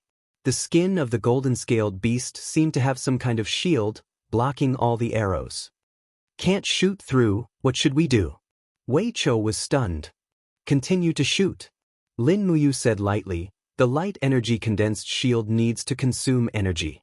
Continue to shoot arrows will consume its energy. Don't stop until it takes the initiative to pounce." The arrows continued. Lin Muyu also touched her waist, and the magic noise blade was already in her hand. She quickly threw it out, and the magic noise blade returned to attack the golden-scaled beast. Not only that, Lin Muyu opened her palm, and lightning flashed. She controlled the Liaoyuan sword with the thunder sword to attack. Bang! When the magic noise blade was agitated, the golden-scaled beast finally roared and suddenly rushed over. It raised its claws, which condensed into a golden light. The light's spiritual power was endless, and with a whoosh, a light energy claw attack was launched. Lin Muyu hurriedly took a few steps in front of Wei Chou and others. She opened her palm, and the black tortoise shell and dragon scale wall were quickly blessed. The wall of the gourd was also opened to the maximum, pushing the snow on the ground forward. With a loud noise, it actually resisted the attack of the golden-scaled beast. However, from the strength of the attack, the golden-scaled beast did consume most of its strength in defense. The golden-scaled beast opened its bloody mouth and pounced on the culprit. Its mouth spewed out a scorching and stinky breath. Its throat began to swell, and rays of golden light penetrated through its fur. The light energy in its mouth became more and more intense, as if it was about to spit out a mouthful of light explosive energy. Lin Muyu naturally wouldn't let it succeed. In a flash, she arrived below the golden-scaled beast. She crossed her right arm, and blood-colored energy lingered. Chaos of all lives. A heavy punch landed on the lower jaw of the golden-scaled beast, abruptly killing its light attack. At the same time, he spun his body and grabbed the burning prairie sword. The real dragon primary fire was concentrated and lingered around the long sword. With the fastest speed, the sword pierced through the throat of the golden-scaled beast with a puff sound. The golden-scaled beast fell down softly amidst the screams. Wei Chou was stunned. Obviously, he didn't think that Lin Muyu would be able to deal with a 4,800-year-old golden-scaled beast so quickly. The rest of the Imperial Guards also looked at the new centurion with unspeakable awe and joy in their eyes. "Okay, take out the spirit stones," Lin Muyu said lightly. "Yes." Wei Chou took out a dagger, walked forward and lifted the head of the golden-scaled beast, dug out the spirit stones, and said with a smile, "Madam, the fur of the golden-scaled beast is a good material. How about we spend a little time and peel off the fur of this golden-scaled beast?" Lin Muyu nodded and said, "Hurry up, the second golden-scaled beast will be here soon." But Wei Chou was shocked. Lin Muyu smiled slightly and said, "Because the living habit of the golden-scaled beast is to live with a male and a female. The one in front of us is a female beast. If it forages for too long and doesn't return, the male beast will naturally follow its scent and find it. The male beast must be very strong, so you have to be quick. Don't let the male beast see you peel off the skin of the female beast. That would be too inhumane." Wei Chou couldn't help but laugh. "Yes, madam. I will speed up." So, Wei Chou peeled off the skin, and another Imperial Guard sat on the side and began to refine the beast spirit of the 4,800-year-old golden-scaled beast. Although he practiced the law of fire, and the golden-scaled beast practiced the law of light, he was not picky about food. The spirit of a beast with a long lifespan was very rare, and it was even more difficult to find one that matched the attribute. So even such a beast spirit made him ecstatic. Lin Muyu then ordered to set up camp. There was snow everywhere in the Gourd Valley, so they could only sweep away the snow and set up tents on the slightly dry grass. The soldiers of the Spirit Fire Department found some dead wood and set up 7 or 8 bonfires. They took out the bear meat from the horses and began to boil the meat soup. Not long after, the smell of meat overflowed. Gugu, Lin Muyu's stomach growled, and his internal organs were about to rebel, but he knew that there might be no time to eat. In fact, this was indeed the case. Not long after, the pulse of the spirit pulse technique in the distance became more and more intense, and a force that was almost about to crush him was quickly approaching. He quickly pulled out the blade and whispered, "It's coming, come with me." Everyone was solemn. They dropped the meat soup, blankets, and other things, picked up their spears, swords, and other things, and followed Lin Muyu to the side of the hillside. Sha. Stepping on the snow and scuttling up the hillside, Lin Muyu brought everyone to the hillside, only revealing their eyes to observe the situation in the distance. After a few minutes, a low roar echoed in the cold wind, and a golden light shot through the curtain of snow. An even larger golden-scaled beast appeared on the snowy ground. There were a total of 6 golden veined patterns and 2 silver veined patterns on its head. It was a 6,200-year-old spirit beast. Perhaps because of its huge size, its palms sank deep into the snow. Its eyes were a little dim, and it looked at the corpse of the mother beast in the distance, and let out a mournful howl. Lin Muyu frowned, and didn't say anything. At this moment he actually felt that he was committing a crime. Wild beasts also had spirituality, and he killed the mother beast just like that. Was it a little cruel? Wei Chou didn't have such a kind heart. He squinted his eyes and said, "Milord, when the sacrifice for the mother beast is halfway through, we kill it?" Lin Muyu raised her hand to stop him and said, "Let me go first, don't be impulsive. This is a 6,200-year-old golden-scaled beast, and its strength is far greater than the ones we met before. Don't act rashly. This golden-scaled beast's light energy can kill you in an instant. I don't want anyone to die on their first mission after becoming an Eagle Guard." Wei Chou nodded, "Then be careful, milord. And don't worry." At this moment, the mother beast let out another mournful howl. After sniffing the corpse of the mother beast, it immediately began to growl in a low voice. Its steel needle-like beard trembled up and down, but it cast its gaze on the warhorse at the edge of the tent not far away. In the next moment, it had already pounced over with a low growl, clearly intending to kill the warhorse to vent its anger. The burning prairie sword, wrapped in purple lightning, pierced through the curtain of snow and went straight to the neck of the golden-scaled beast. With a bang, the golden light scattered, and only a part of the golden-scaled beast's light energy shield was blasted off. Lin Muyu jumped up directly from the hillside, grabbed the rebounded burning prairie sword with both hands in the air, and a strong demonic power poured into the long sword. She slashed the sword down in the air. This attack combined the 7 luminaries' Xian energy with the sword technique. 2 luminaries' demonic dance. The blade fell directly on the forehead of the golden-scaled beast, but a strong recoil quickly spread out, and he was shaken away with the sword. It can actually condense battle armor. "Milord, be careful." Wei Chou shouted anxiously on the hillside. Lin Muyu slid far away on the snow and looked at it from a distance. Sure enough, the skin of this golden-scaled beast was wrapped in a faint white luster, like armor protecting it. Was this the battle armor that Wei Chou mentioned? Transforming qi into battle armor, this was the ability of the second heaven of the heaven realm. How could this golden-scaled beast also condense battle armor?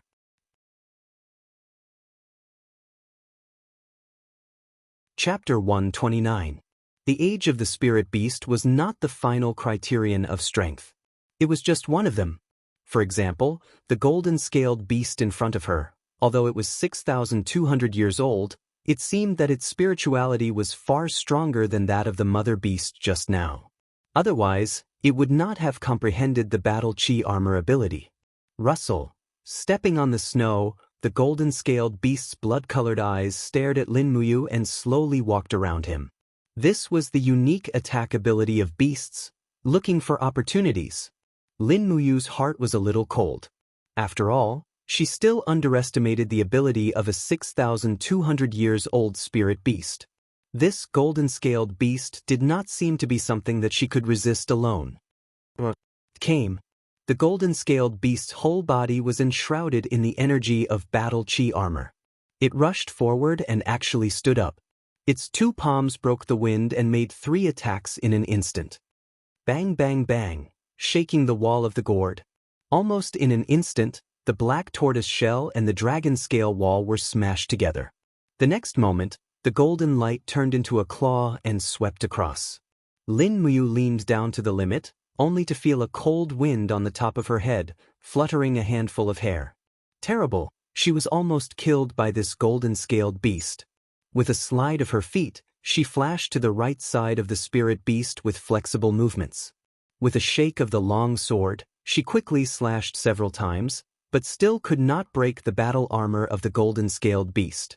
She immediately had a very bad feeling in her heart. Not surprisingly, a cold wind passed by her side. It was the whip-tail attack of the golden-scaled beast. Bang! With a heavy blow, Lin Muyu's left shoulder armor had been shattered, and the bones of his arm also made a cracking sound as if they had been swept off. Without the protection of the gourd wall, his body could not withstand the direct attack of a 6,200 years old spirit beast even if he had tempered his bones and purified his marrow. Save the master! On the hillside, a group of Imperial Guards and Imperial Guards rushed down. Wei Chou jumped up and slammed his sword on the buttocks of the golden-scaled beast. Another group of Imperial Guards drew their bows and shot at close range. Suddenly, arrows bounced off the battle armor of the golden-scaled beast. This group of Imperial Guards also had guts. Since the arrows could not break the defense, they immediately rushed over with their spears. Whoosh whoosh whoosh, a spear light burst out on the spirit beast. Roar! The golden-scaled beast was furious, and the scales all over its body seemed to stand up. The wind and snow from all directions madly rushed towards the golden-scaled beast's body. In the next moment, light bloomed, and with the golden-scaled beast as the center, a wave of light energy burst out, immediately repelling a group of royal guards and royal army. Screams rang out incessantly, and many people had been injured. Lin Muyu endured the pain and was forced to retreat several steps. She hastily raised her right arm, which was still able to be used. Flames lingered around it as she used fire to control the sword. The sword flew up and the true dragon essence fire frantically poured into the blade. At the same time, she summoned her martial spirit and shouted, "Poison liquid!" However, the poisonous liquid was not spat on the spirit beast, but on the blade of the sword. "Wei Chou, buy me a second!" Lin Muyu shouted as she charged forward on her burning prairie sword. Wei Chou nodded and got up from the ground. He shook his long sword and turned it into a cold light that blasted towards the golden-scaled beast. However, the golden-scaled beast did not pay attention to him at all. It raised its claws and waved it lightly. Dang! Wei Chou's steel sword was immediately broken, and his chest was even more stuffy. He was hit by the golden-scaled beast's claws and fell heavily into the snow, vomiting blood. Fortunately, he had the flame aura to protect his body, otherwise he would have died. Just as the golden-scaled beast was concentrating on attacking Wei Chou, a burning flame came from behind. It was Lin Muyu's dragon flame spiral break. Puff! The powerful whirlpool penetrated the golden-scaled beast's scales, and the torn wound rolled out hot blood. At the same time, it also brought the poisonous liquid of the gourd flower into the golden-scaled beast's body. That piece of muscle quickly twitched and shrank. Roar! The originally majestic roar turned into a wail. The golden-scaled beast's palms carried golden energy and turned around to rush towards Lin Muyu. It jumped, and its claws fell from the sky, pouncing down with the pressure of Mount Tai. Lin Muyu felt a chill in her heart. Because of the injury, she was in a trance and could no longer dodge the falling star step. She made up her mind, clenched her teeth, and waved her right arm, summoning the power deep in her body, the fourth element. In an instant, her body felt like it was about to be torn apart. Her mind quickly became scorching hot, as if her whole body was about to be melted by this power. The powerful fourth element was not something his soul could withstand at the moment. Forcefully raising the power would obviously backfire on his body, but he did not care so much. If he did not use the power of the fourth element, he was afraid that his 51-man team would die in the dragon-seeking forest. Around his right fist that was flowing with blood, there were rays of light and shadows of gods and ghosts. They quickly turned into stars, and the power surged out. Even if it was forcefully raised, it was still very amazing. For element demons and gods cry. Bang! A punch hit the golden-scaled beast's jaw, and the fist force went straight to its brain. At the same time, the golden-scaled beast's sharp claws also fell on Lin Muyu's chest, and with a crack, the breastplate was split into two, revealing the body that was soaked in blood below. Even copper skin and iron bones could not withstand such an attack.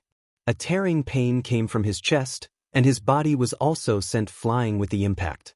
The golden-scaled beast fell heavily to the ground, howling angrily. However, under the attack of the four luminaries' demon and god's cry, it was already a deathbed struggle. Hurry up and save the Lord! The injured Wei Chou let out a roar. Suddenly, 9 Imperial guards pulled out their swords and rushed over, surrounding the golden-scaled beast. Poo-pee-view! The blades of their swords pierced into the body of the golden-scaled beast. Fresh blood gushed out, and the spiritual beast once again let out an anguished wail, completing the last part of its life.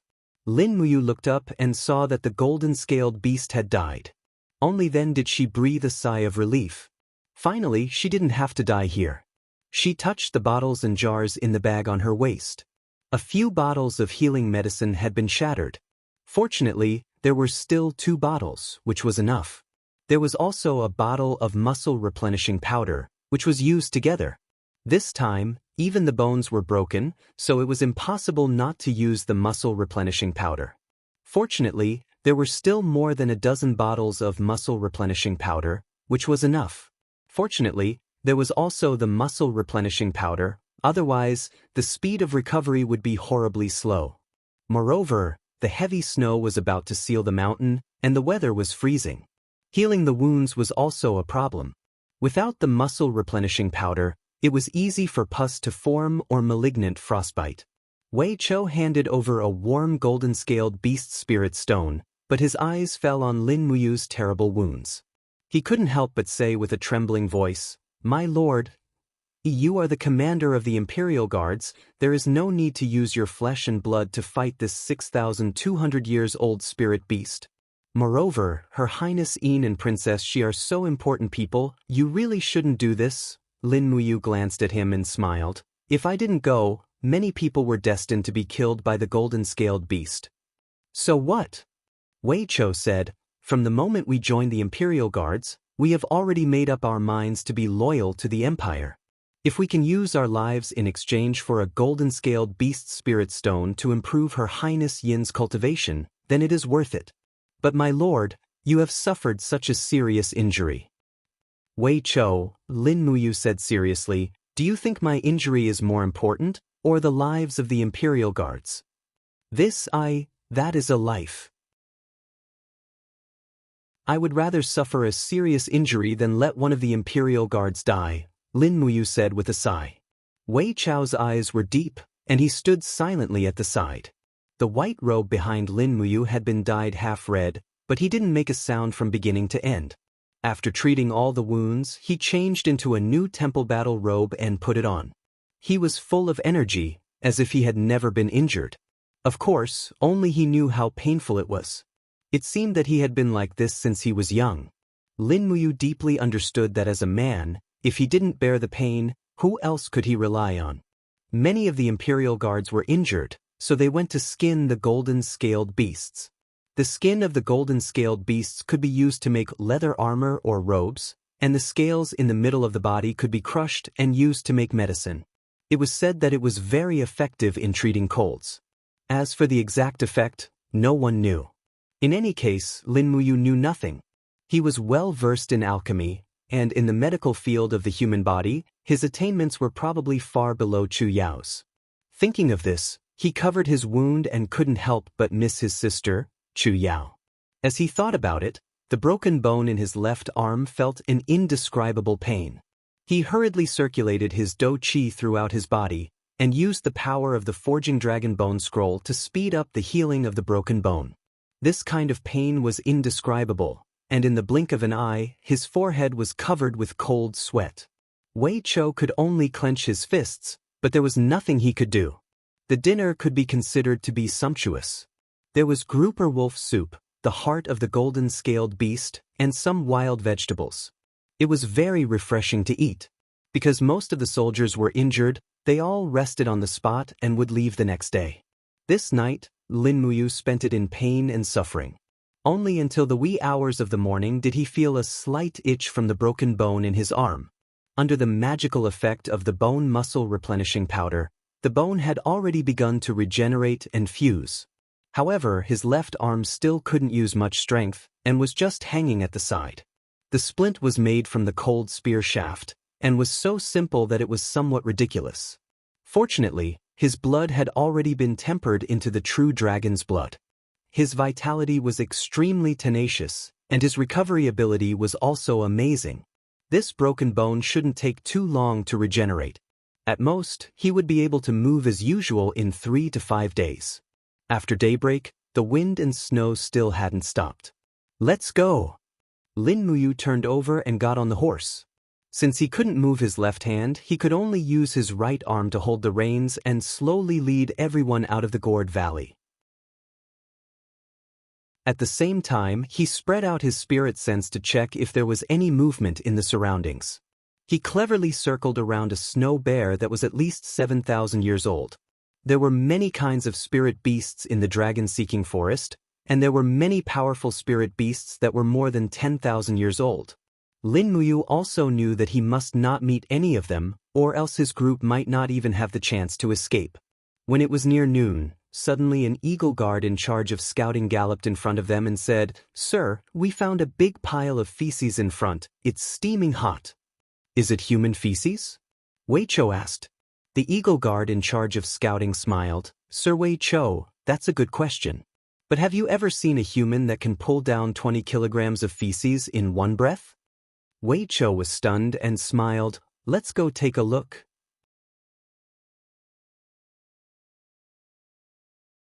Chapter 130. A pile of steaming hot feces fell onto the snowy ground. It had a diameter of 1 meter and was still emitting steam. It quickly melted the snow around it and seemed to be full of energy. Lin Muyu, Wei Chou, and the other royal guards observed it for a long time. Wei Chou muttered, "The color and smell of the feces should be that of a wild boar. A wild boar that can poop out such a big pile can't be small. Moreover, it probably went out to look for food and didn't walk too fast. We just need to follow the smell and footprints to find it." As he spoke, Wei Chou sniffed his nose. He really didn't expect this brat to have this kind of skill. Lin Muyu laughed and said, "All right, Wei Chou, lead the way, let's go quickly." The group followed Wei Chou and quickly entered the sea of snow to search. They didn't even walk half a mile before they heard a hoo-hoo sound in front of them. They saw a huge creature digging its way through the snow and then devouring the wild grass buried under the snow. It looked very funny with its butt sticking out, but its body was definitely huge and looked like a small mountain. "Wow," Wei Chou beamed with joy and said, "Let's not talk about 1,000 jin for this wild boar. Looking at its size, it should be at least 5,000 jin, right? It's almost a spirit." It was indeed a spirit. There were 2 golden lines on the head of this wild boar. It was a 2,000-year-old wild boar. A boar that could live for so long must have had enough to eat for many meals. In an instant, Lin Muyu thought of the wild boar that her father took her to eat when she was young. It was firm and tasty, far better than reared pork.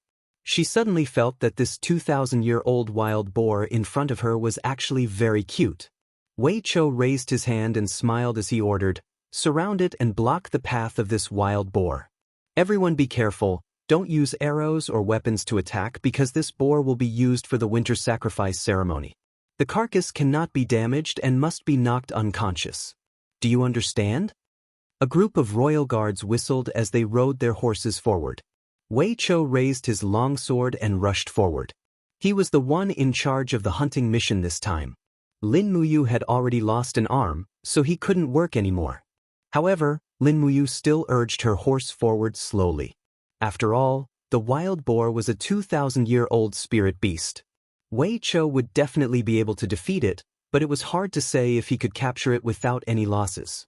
The group of royal guards began to clamor. Immediately, the wild boar raised its head and looked at everyone with its cute face. It felt that they had come with ill intentions. These humans all looked like hungry ghosts that had entered a pork shop. Hoo! The wild boar began to run for its life, but it was quickly pushed back by Wei Chou's true qi. It hurriedly turned around and ran for its life again. Lin Muyu couldn't stand it anymore. She raised her hand and a gourd vine suddenly broke out of the snow and tied up the wild boar tightly. She waved her right fist from afar and demon sound fist flew through the air.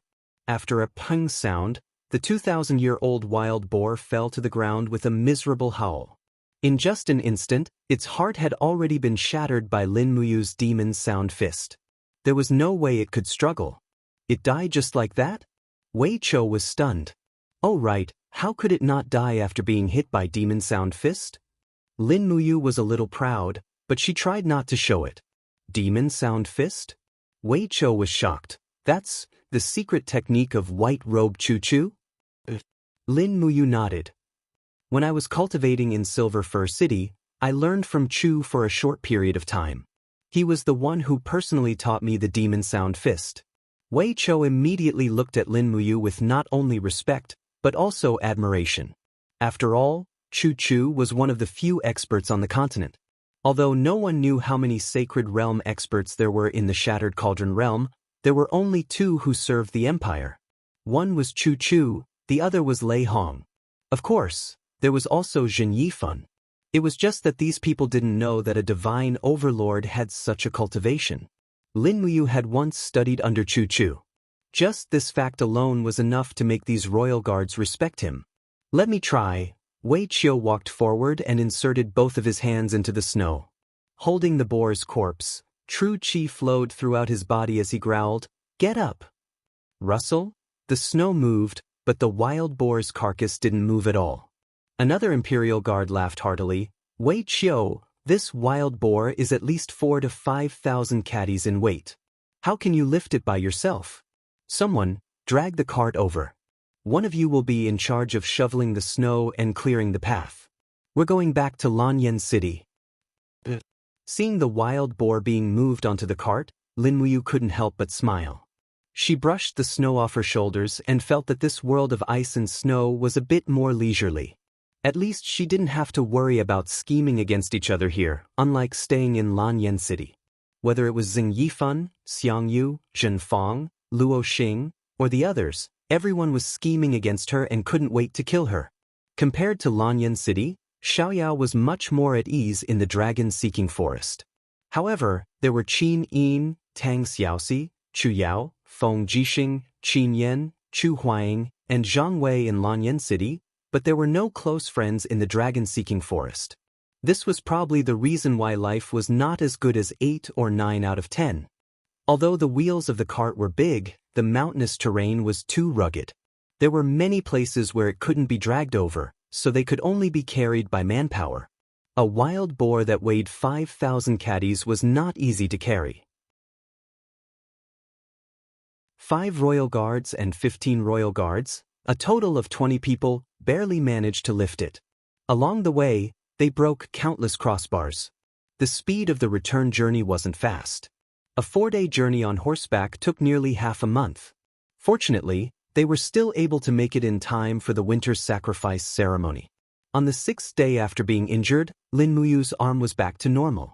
He used the spirit pulse technique to look inside his body and found that the bones had completely healed and were no different from before. As a result, he was itching to carry the wild boar with the royal guards. Fortunately, the snow hadn't stopped yet, so the wild boar's carcass wouldn't stink. However, under Wei Chou's suggestion, they still emptied the wild boar's innards. On the way back to Lanyan City, it would probably be air-dried into a giant piece of cured meat. When they were about 200 miles away from the capital, the snow finally stopped. The sky cleared up, and the sun shone on a group of tired people. Lin Muyu urged his horse forward, escorting the cart behind him. "Sir, we will reach Lanyan City in a day's time," Wei Chou said joyfully. "It should be the first time in the history of the Eagle Nest camp that we have completed all the patrolling missions in one go. I wonder how happy the commander will be." Lin Muyu smiled. "It doesn't matter how happy the commander will be. We don't want to be meritorious, but we want to make no mistakes." "Yes, sir is right." Wei Chou grinned and said, "There must be a lot of people in the Eagle Nest camp who are laughing at us. They probably won't think that we can complete all the missions in a month." "Yes, that's right." At this moment, suddenly there was a jejia sound in the sky, followed by a white bird flapping its wings and landing directly on Lin Muyu's shoulder. He knew this bird. It was a messenger bird raised by Chu Yao. Its name was Little White. Because there were a few strange spots on its neck, Lin Muyu recognized it. She lifted one of the legs of the messenger bird and took out a piece of paper from the tube. There was a line of beautiful handwriting on it. "You, how did the mission go? When will you be back?" It was signed by Chu Yao, and her handwriting was very beautiful. Wei Chou craned his neck to take a look and said with a smile, "It seems that there is a wonderful person in Lanyan City who is worried about you, sir." Lin Muyu glanced at him. "If you don't want to get beaten up, don't talk so much." Wei Chou smiled and walked away. Lin Muyu wrote on the back of the paper with a burnt branch, "I will be back soon. I will see you in Lanyan City. Lin Muyu." The messenger bird flapped its wings and flew away. This messenger bird had the blood of both Lin Muyu and Chu Yao. It was like the bond between the two of them, and Lin Muyu treasured it very much. A day later, they arrived at Lanyan City when it was almost dusk. However, they couldn't enter the city and had to go to the Eagle Nest barracks first. On the mountain road, a few Imperial guards were lighting a brazier and adding fuel to it. When Lin Muyu and the others appeared on the mountain road, a winged cavalry warrior immediately galloped up the mountain and shouted, "Sir Lin Muyu's troops have returned to the barracks to submit their orders." As soon as he shouted, a lot of people came to watch the troops that had been out for nearly a month. Lin Muyu's bag was filled with a lot of spirit stones, so they naturally couldn't see it. However, the huge wild boar on the trailer at the back shocked everyone. Even the experienced Imperial guards had never seen such a huge wild boar. A group of people pointed at it with joy on their faces. After all, if Lin Muyu and the others completed their mission, they wouldn't have to run around and be tired anymore. When they entered the barracks, the commander of the Eagle Nest barracks, Meng Fong, came out to welcome them. He smiled and cupped his fists. "Sir Lin Muyu, you've worked hard on this trip." Lin Muyu said respectfully, "Fortunately, we didn't fail you. We have brought the things back. I don't know how heavy the wild boar behind us is, but it must be more than 500 kilograms. Meng Fong's eyes were like torches. He laughed and said, "This wild boar will be at least 2,000 kilograms after its internal organs are removed. Ha, even His Majesty will be happy to see such a huge wild boar as an offering. It's just that, have you obtained the required spirit stones?" Everyone understood that it was easy to kill a wild boar, but it wasn't so easy to hunt a spirit beast that was more than 5,000 years old. Even Meng Fong might not be able to complete the task, let alone a team consisting of Lin Muyu and the others. Just as Lin Muyu was about to take out the spirit stones to hand over the order, someone suddenly rode up the mountain. He held a dark blue flag with a purple flower emblem in his hand and said, "Lin Muyu of the Eagle Nest Barracks, receive the order." Lin Muyu was stunned. She turned around and said respectfully, "I'm here." The messenger smiled and said, "Her Highness heard that Sir Lin has returned to Lanyan City, so she specially arranged a banquet at the Phoenix Perching Hall and invited Sir Lin to attend the banquet immediately. In addition, she asked me to tell you that Princess She is also there." Lin Muyu couldn't help but smile. She didn't expect Qin Yin's message to be so fast. She knew when she arrived at Lanyan City. "Then wait until I hand over the order first, sir." The messenger smiled and said, "Her Highness said that she invited you to Zetian Hall without stopping. As for handing over the order, you can wait for a while, right?" Meng Fong hurriedly cupped his fists and said, "Of course, Her Highness's matter is the most important. Sir Lin Muyu, you can go with him first." "Sir Lin Muyu cupped her hands in a humble manner. She pulled the reins and rushed down the mountain with the messenger.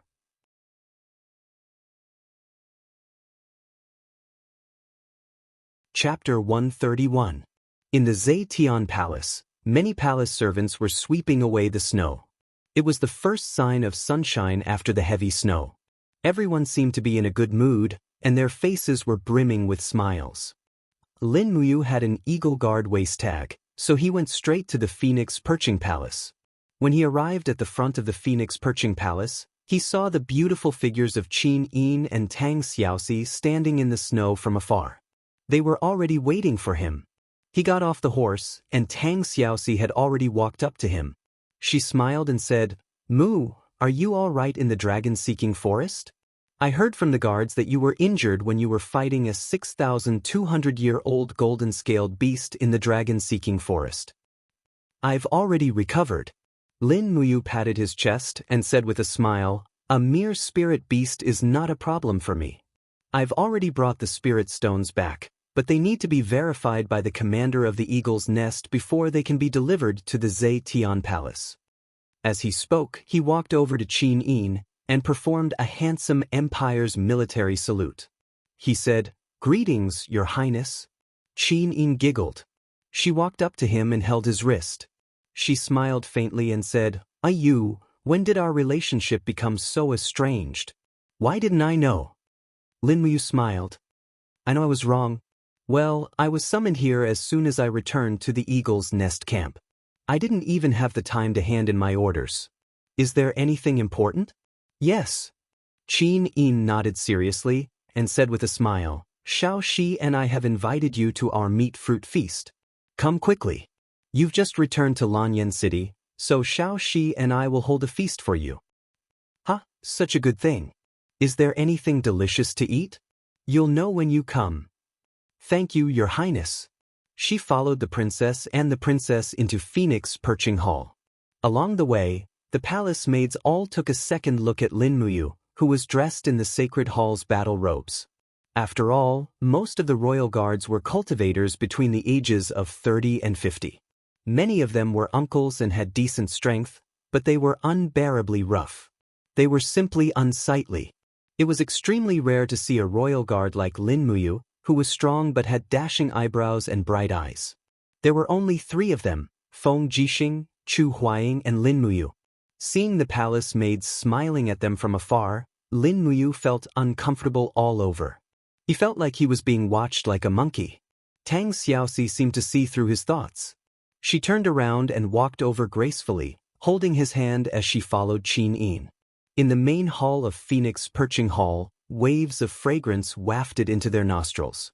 What came into view were several exquisite gold-threaded silver wooden tables around a stove.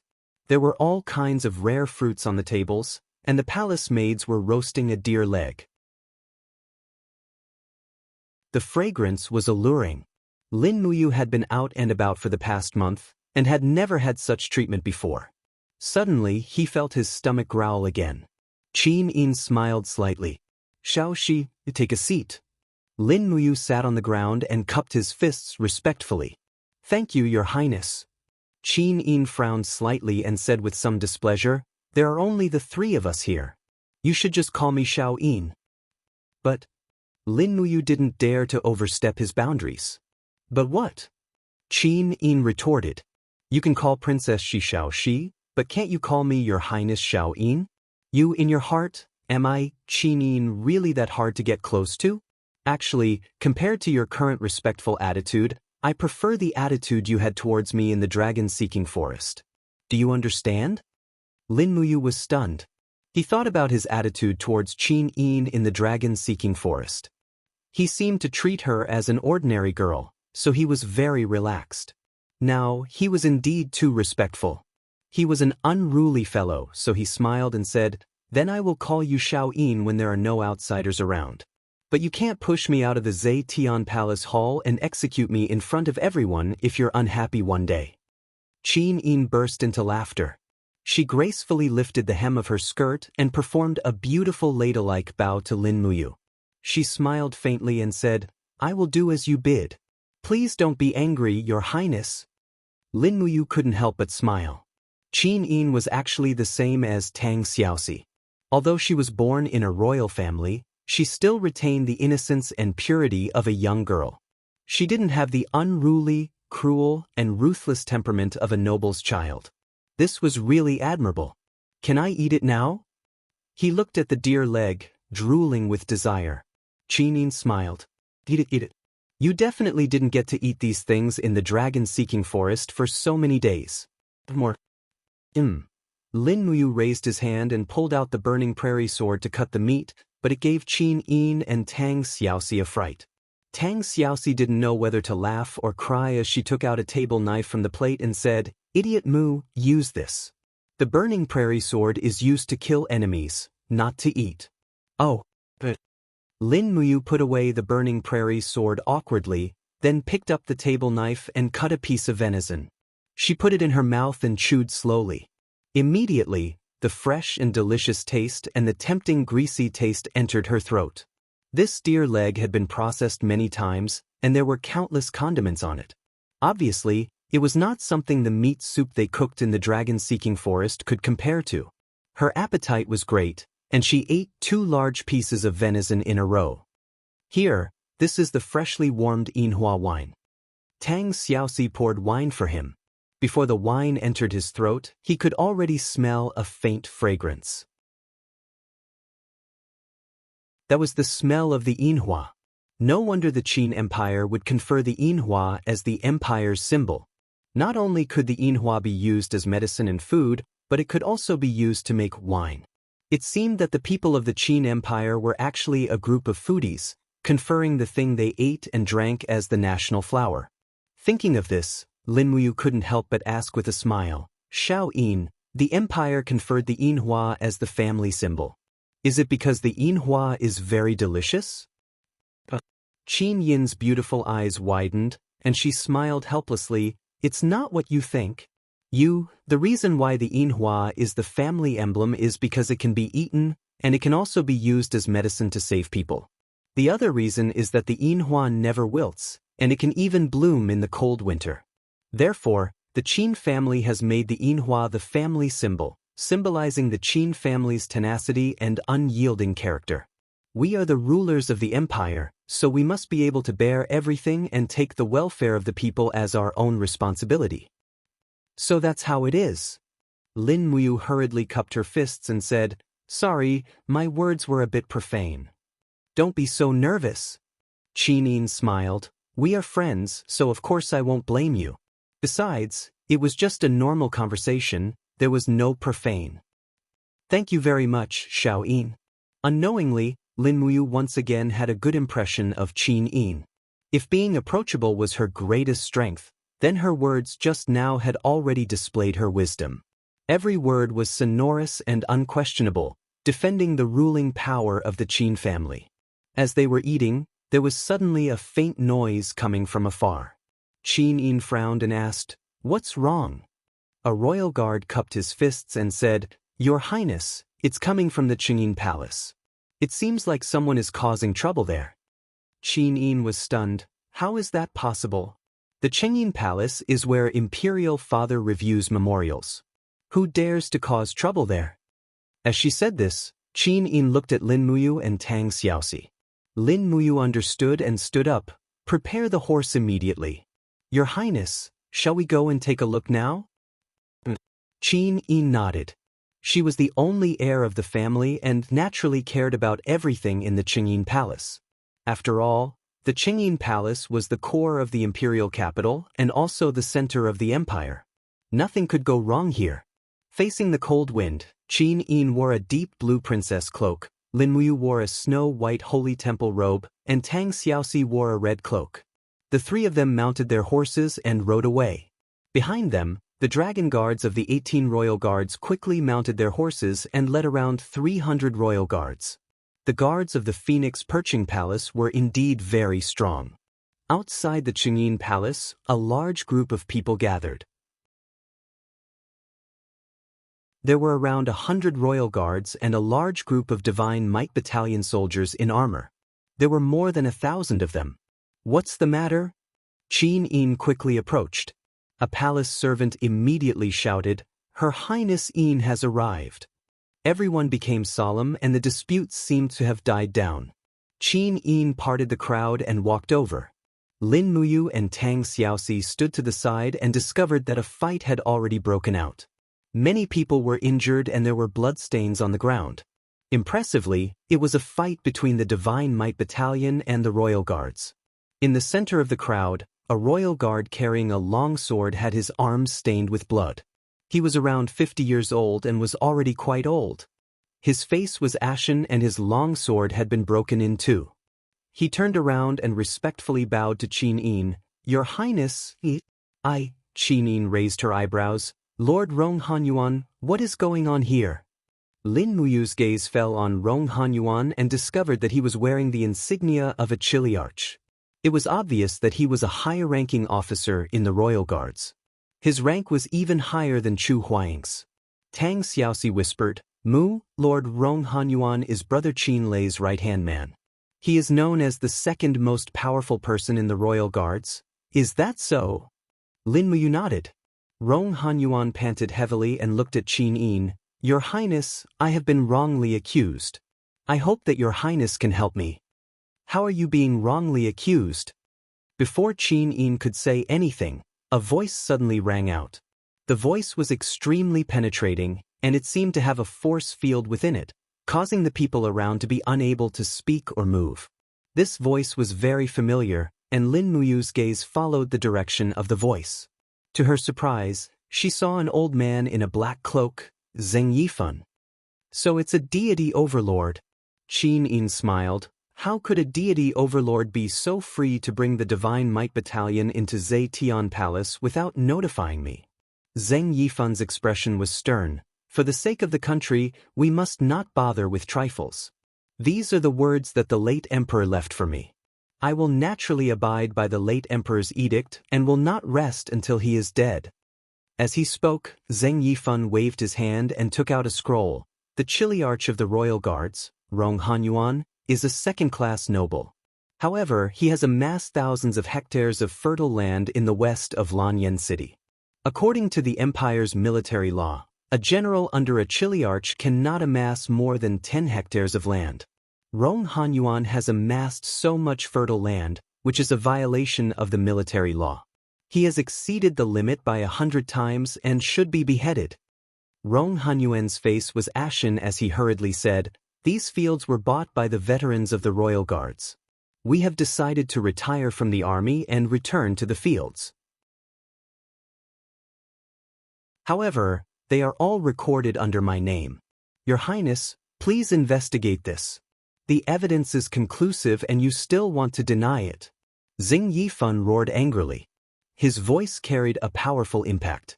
In the next moment, his body flashed like a phantom and appeared in front of Rong Hanyuan. He raised his left hand and dashed forward. Kacha! Poor Rong Hanyuan's head flew through the air with burning blood. It was firmly held in Zheng Yifan's hand. "I will release 3 chapters tonight at dawn and another one at noon. Don't say I didn't explode."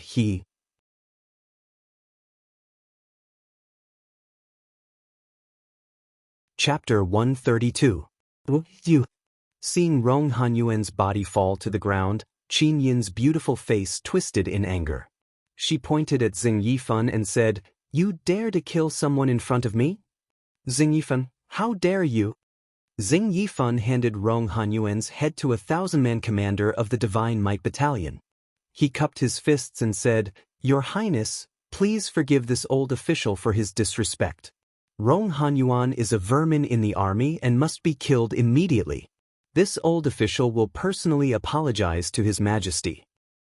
Whoosh whoosh, Lin Muyu was furious.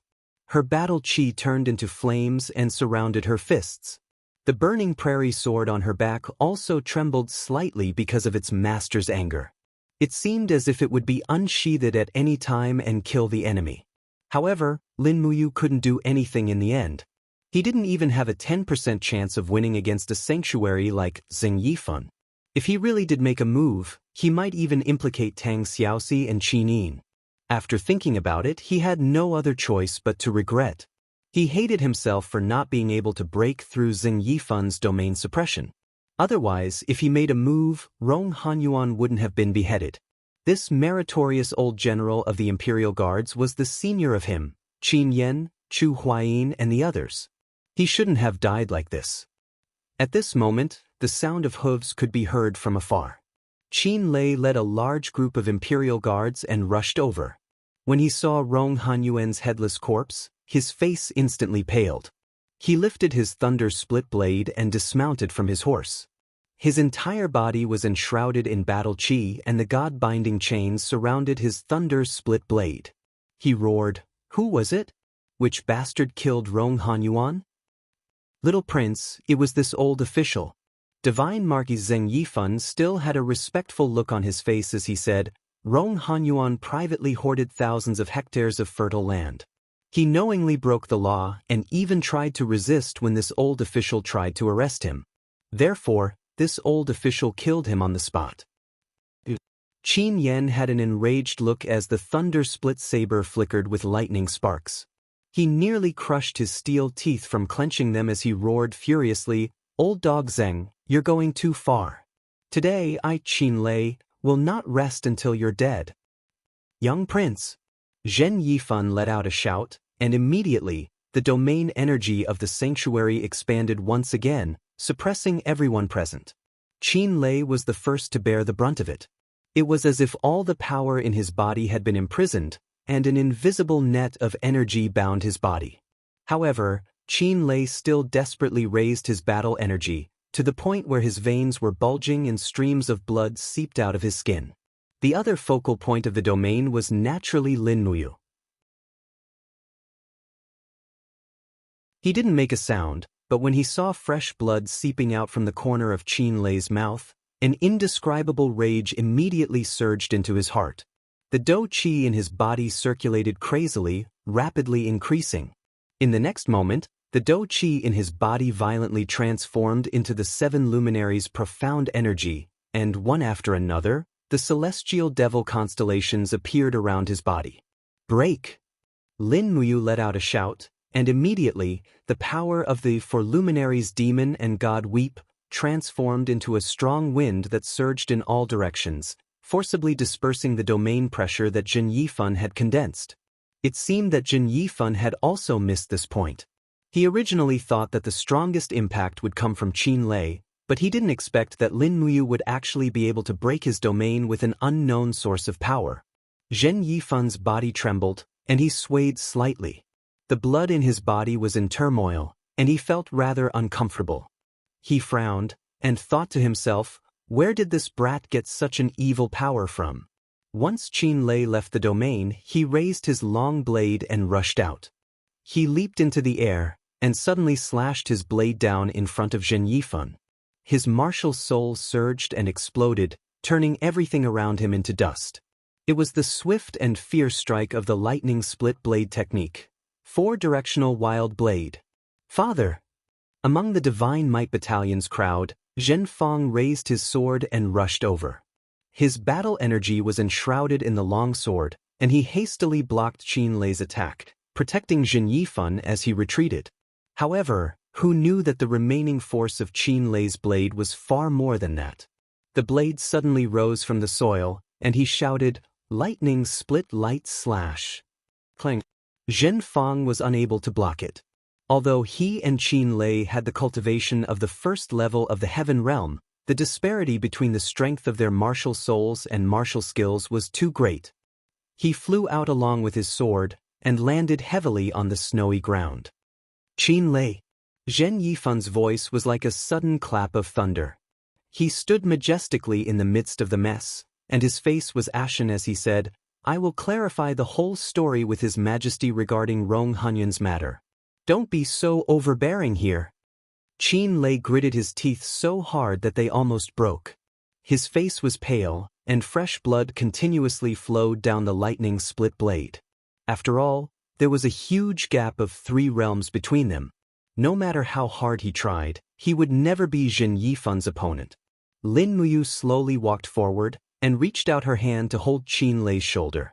She said, A wise man knows better than to fight when the odds are against him. Big brother Qin Lei, just let it go. Qin Lei slowly lowered his head. The blood and tears in his eyes mixed together, and his shoulders trembled slightly. At this moment he was almost swallowed up by unwillingness and anger. Zheng Yifan had killed Rong Hanyuan in front of a group of imperial guards. This was a huge humiliation. Rong Hanyuan had followed Qin Lei for many years, and he had done his duty diligently. However, he ended up like this in the end. Qin Lei could not absolve himself from the blame. Qin Lei's arm, which was holding onto the blade, was trembling slightly. His eyes were bloodshot, and he said in a low voice, "If I don't kill Zheng Yifan, I, Qin Lei, swear that I am not a man in this life." Lin Muyu nodded and said, "All right, I understand." Zheng Yifan snorted coldly.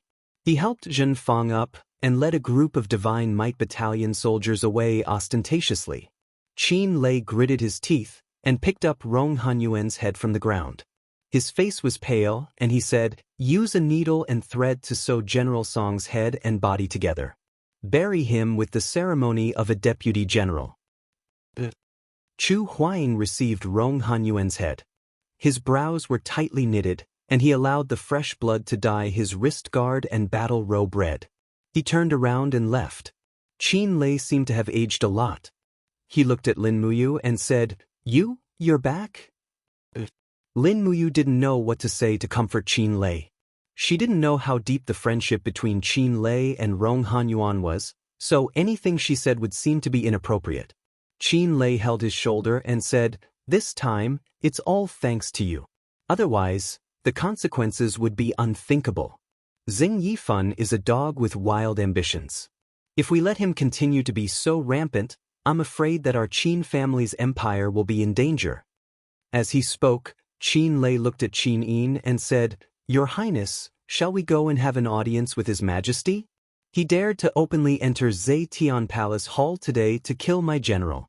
Perhaps he will directly kill his way into Zetian Palace Hall tomorrow to make things difficult for His Majesty." Qin Yin nodded. "Yes, let's go and see Royal Father now." At this moment, Lin Muyu's body slightly trembled, and the 7 luminaries' profound energy in his body started to backfire. After all, the strength of his soul wasn't enough to control the 4th luminaries. This time, he forcefully used the 4th luminaries to break Zheng Yifan's domain. Zheng Yifan was fine, but he himself was already injured. Tang Xiaoxi was attentive, and she hurriedly supported him and asked, "Mu, are you all right?" "I'm fine." Lin Muyu waved his hand and forcefully raised his battle chi to resist the 7 luminaries' profound energies backfire. However, it was as if the inside of his body was overturned, and he couldn't recover in a short period of time. Half of the power in his body seemed to have been sucked away by the 7 luminaries' profound energy. It seemed that although the 7 luminaries could allow him to challenge enemies of a higher level, there was a price to pay. Big brother Qin Lei, Her Highness, Shao Shi. He looked at the crowd and said, "When I was fighting with Zheng Yifan just now, I suffered some internal injuries. I'm afraid that my current strength isn't enough to protect all of you. Lin Muyu requests to leave first." Qin Yin looked at him worriedly. Do you want me to get the imperial physician to diagnose my internal injuries?" "No need, thank you, Shao Yin." Tang Xiaoxi nodded and said, "Then Big Brother Qin Lei and Shao Yin will go see His Majesty, and I'll accompany you back. Be careful." After leaving the Zetian Palace, Lin Muyu slowly rode on his warhorse. His face was slightly pale, but after silently circulating the Dragon Forging Bone Remnant Scroll for a few days, the backfire of the 7 luminaries' profound energy in his body was forcefully suppressed, and he had also recovered quite a bit of strength. When he arrived at Tongtian Street, he suddenly turned his horse around and went right. "Mu, aren't you going back to the Eagle Nest camp?" Tang Xiaoxi asked in surprise. "No, I'm going to the Divine Palace first." "All right." Tang Xiaoxi didn't ask for the reason, because she knew that Lin Muyu definitely had his reasons for doing so. When they arrived at the Divine Palace, a few Divine Palace guards respectfully said, "Madam Lin Muyu, you're back?"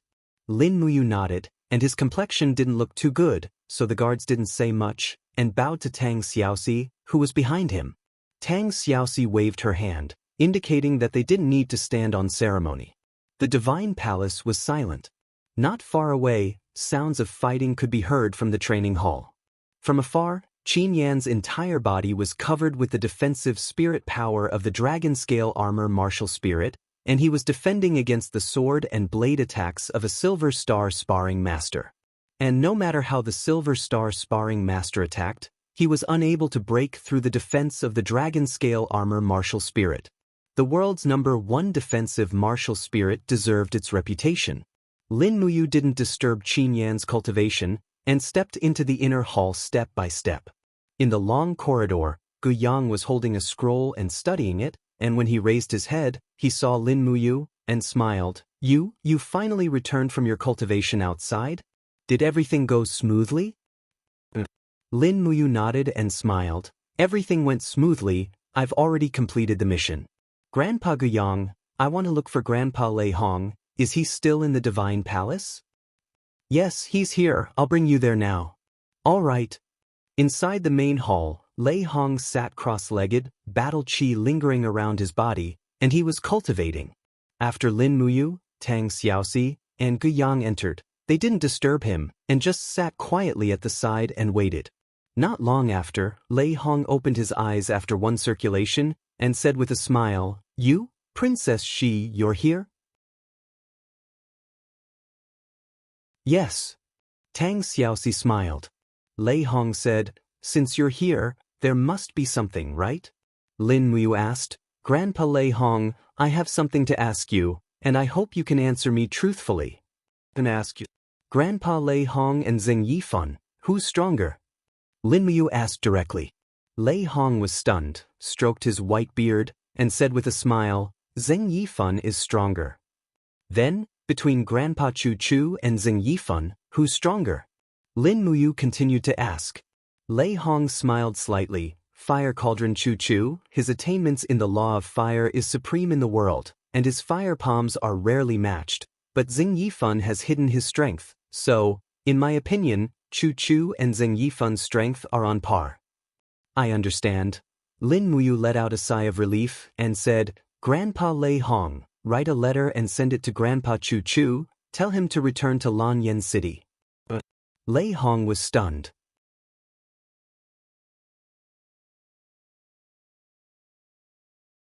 Chapter 133.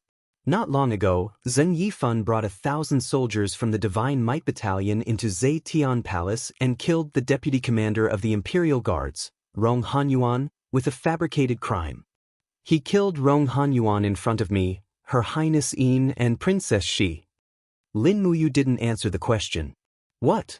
Lei Hong frowned. Zheng Yifan dared to be so insolent? Lin Muyu said, Zheng Yifan's actions are nothing more than a warning to the Imperial Guards to not be enemies with the Divine Marquis Mansion. He's already so arrogant, I'm worried that he might harm Her Highness Yin and His Majesty at any time. So I hope that Grandpa Lei Hong can find Grandpa Chu Chu as soon as possible and let him stay at Zetian Palace. The Emperor and Princess need him now. I understand. Lei Hong took a deep breath. Chu Chu will definitely return to Lanyan City within 5 days, but you're now a thorn in the Divine Marquis Mansion's flesh. You're also stationed at the Eagle Nest Mountain outside the city. You must be careful. I'm not worried that Zheng Yifan will harm His Majesty, but I'm worried that he will harm you. Lin Muyu said leisurely, I'm fine. It won't be that easy for Zheng Yifan to kill me. Plus, there are dozens of Eagle Guards and hundreds of Imperial Guards in the Eagle Nest camp. He won't be able to do it easily. Lei Hong said, hurry back to the camp before the sun sets. Be careful once you leave the city. Lei Hong stood up and said, Deacon Gu Yang, prepare a horse for me. Great Deacon, where are you going? Gu Yang asked in surprise. Lei Hong smiled, before Chu Chu returns to Lanyan City, I'll protect His Majesty and Her Highness Yin in Zetian Palace. Although I'm no match for Zheng Yifan, if he wants to kill me, he'll have to pay the price in blood. Yes, Great Deacon. Lin Muyu also smiled faintly and left the sacred hall with Tang Xiaoxi. It was close to dusk, and the streets were filled with pedestrians. From afar, the spiritual medicine department opposite the holy temple looked like two giants standing majestically among the buildings of the imperial capital, facing the holy temple from afar, like two giant gods guarding the imperial capital. Xiaoxi, I think? Lin Muyu suddenly stopped her horse. Tang Xiaoxi giggled, her eyes sparkling with cunning. Do you want to see Sister Chu Yao? Yeah. Lin Muyu also knew that Tang Xiaoxi was interested in her, so she asked, You won't be jealous or angry, right? Tang Xiaoxi shook her head and smiled. Mu, you and Sister Chu Yao risked your life to come all the way from Kathaya City to Wild Orchid City. If you ignore her, I'll really question your character. Lin Muyu couldn't help but laugh. What's wrong with my character? It's pretty good. Tang Xiaoxi flipped off her horse and said, Then I won't accompany you in. Come out quickly and send me back to the Duke's mansion on the way. Okay. After leaving her horse outside, Lin Muyu quickly stepped into the spiritual medicine department. No one stopped her along the way, and she went straight to the courtyard where Chu Yao lived. Just as she pushed open the courtyard door, she heard a sharp whistling sound. The pear blossom sword was shot through the air into a tree trunk in the courtyard. Chu Yao stood a few meters away with two fingers pressed together, and true energy enshrouded her fingers. Not bad. Lin Muyu smiled. Chu Yao was stunned, and then her eyes immediately turned red. She opened her arms and threw herself into Lin Muyu's embrace, her shoulders trembling. I heard a lot of bad rumors. I thought that something bad had happened to you in the dragon-seeking forest. I have nightmares every night. It's great that you came back alive. Lin Muyu hugged her senior sister's slender waist helplessly and smiled. Didn't I come back alive? Sister Chu Yao, time is precious. I still have to return to the Eagle Nest camp to submit my orders. Come, let me teach you a few advanced techniques of sword kinesis. And alright. Chu Yao was happy. Thus, within 20 minutes, Lin Muyu taught her all the secrets and tricks of the four-element sword kinesis. He did not know how much Chu Yao could learn, but with her talent in comprehending the sword heart so quickly, she would definitely succeed. Lin Muyu's spirit pulse technique extended out, and he could see through the flow of the innate qi in Chu Yao's body. He could already tell that Chu Yao's cultivation had advanced to the level of War Elder and stepped into the second level of the Earth Realm. With her advancement speed, she should be able to step into the third level of the Earth Realm in half a year. Looking at Chu Yao's appearance, she still had short hair, but she was wearing exquisite soft armor. She was wearing the Spirit Medicine Department's white robes. She looked very spirited and valiant. Lin Muyu couldn't help feeling a bit comforted. He knew he couldn't protect Chu Yao for the rest of his life. Making her stronger was the best way to protect her. After teaching the four-element sword kinesis, he left in a hurry. Night fell. Outside the Spirit Medicine Department, Tang Xiaoxi had been waiting impatiently for a long time. However, when she saw Lin Muyu walk out of the Spirit Medicine Department with a tired face, she couldn't bear to blame him. She just asked, How is Sister Chu Yao recently? Pretty good. Lin Muyu smiled and said, I taught her the sword kinesis. Sister Chu Yao's advancement speed is quite fast. By the way, Xiaoxi, how is your cultivation progress recently?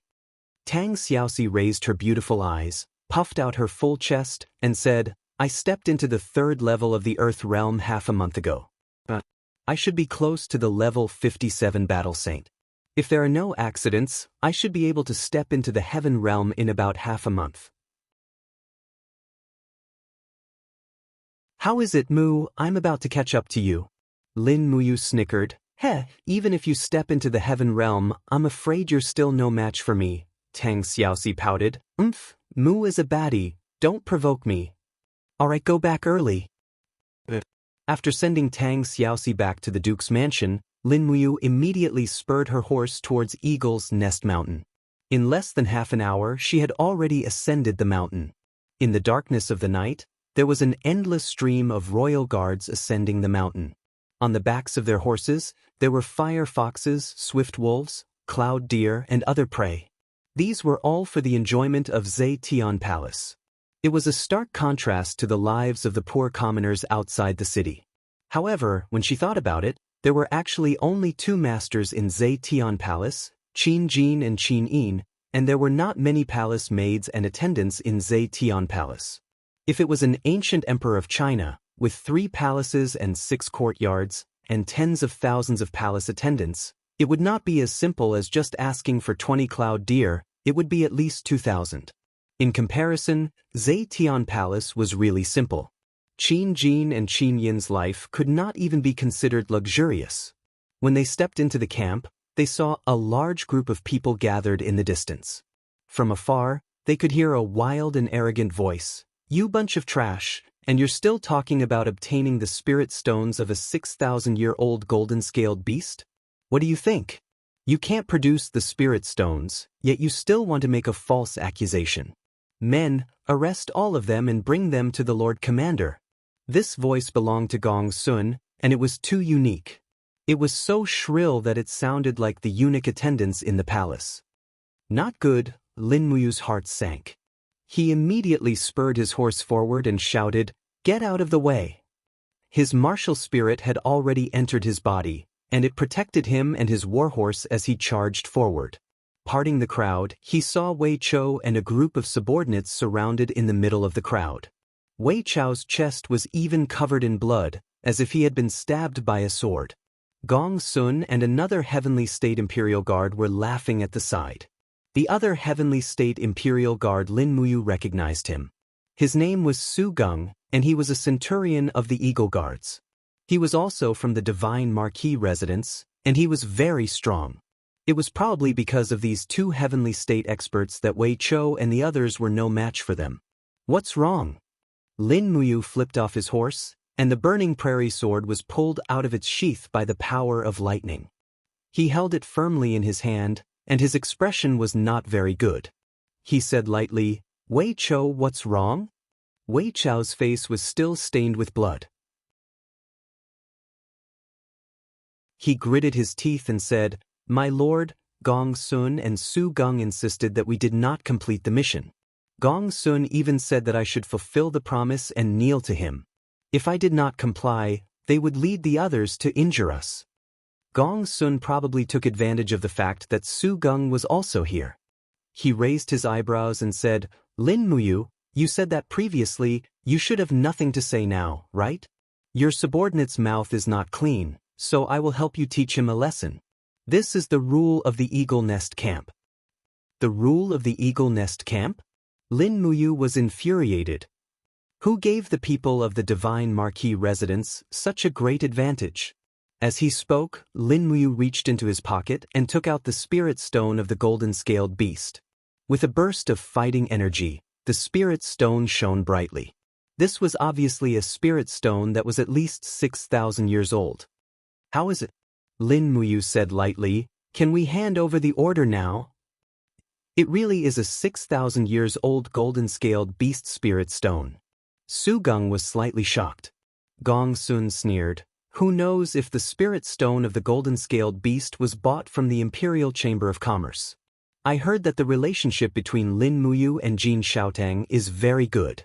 Maybe it was bought. Even if it was bought, I have completed the mission." The corner of Lin Muyu's mouth rose. "But the 2 of you, you bullied my people. Shouldn't you repay something now?" "Repay what?" Gong Sun sneered. "Do you think you can fight 1 against 2? Why can't I?" Before he finished speaking, Lin Muyu had already moved.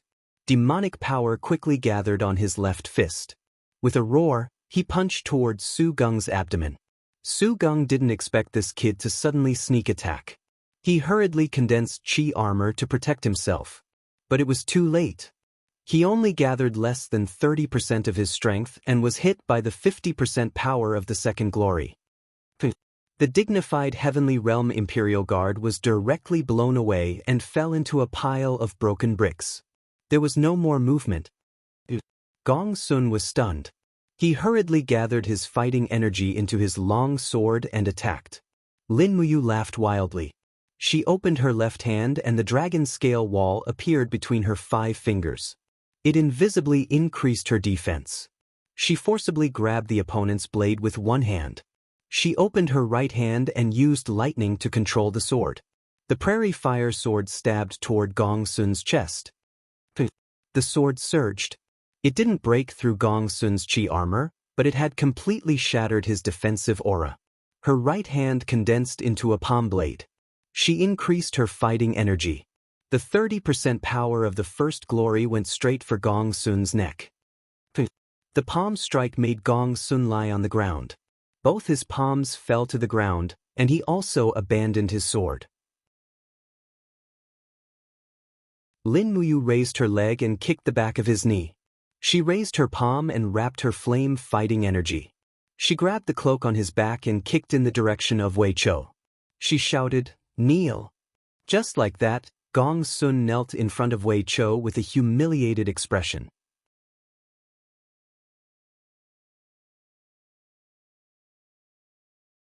Chapter 134. Gong Sun knelt on the ground, his mind completely blank. Even though the first star of the 7 luminaries' profound energy was only struck out with 30% of his strength, it was still unbearable for him. He shook his head with all his might, and only regained his senses after at least 10 seconds. When he raised his head to take a look, he realized that he was kneeling in front of Wei Chou and the other Imperial guards, and there was a foot on his back, making him unable to move. "Apologize." Lin Muyu's voice was very cold, and she seemed to be suppressing her anger. Gong Sun clenched his teeth and struggled to stand up as he bellowed, "You want this daddy to apologize to Ingji's son? Only if I, Gong Sun, am dead. Stop dreaming. Kill me if you have the guts." Lin Muyu didn't say anything. She raised her hand and pulled out the prairie fire sword. She spat out her battle aura, and the blade was surrounded by raging flames. Just like that, she placed it on Gong Sun's neck. It was boiling hot, and in the blink of an eye, the skin on his neck was charred black. That kind of pain was naturally unbearable for an ordinary person. Even though Gong Sun was arrogant, he only had arrogance and no pride. He couldn't endure pain, and he bellowed like a pig being slaughtered, "Lin Muyu, you bastard! What exactly do you want?" "Apologize to Wei Chou." Lin Muyu said indifferently, "Tell him that you are wrong." "Milord," Wei Chou looked at Gong Sun, who was kneeling in front of him, but he was still a little fearful.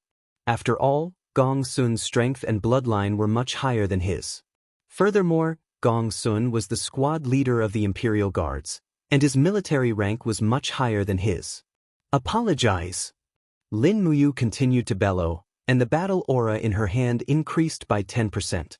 Instantly, the flames on the prairie fire sword became even more intense. If this continued, Gong Sun wouldn't be able to last more than a minute.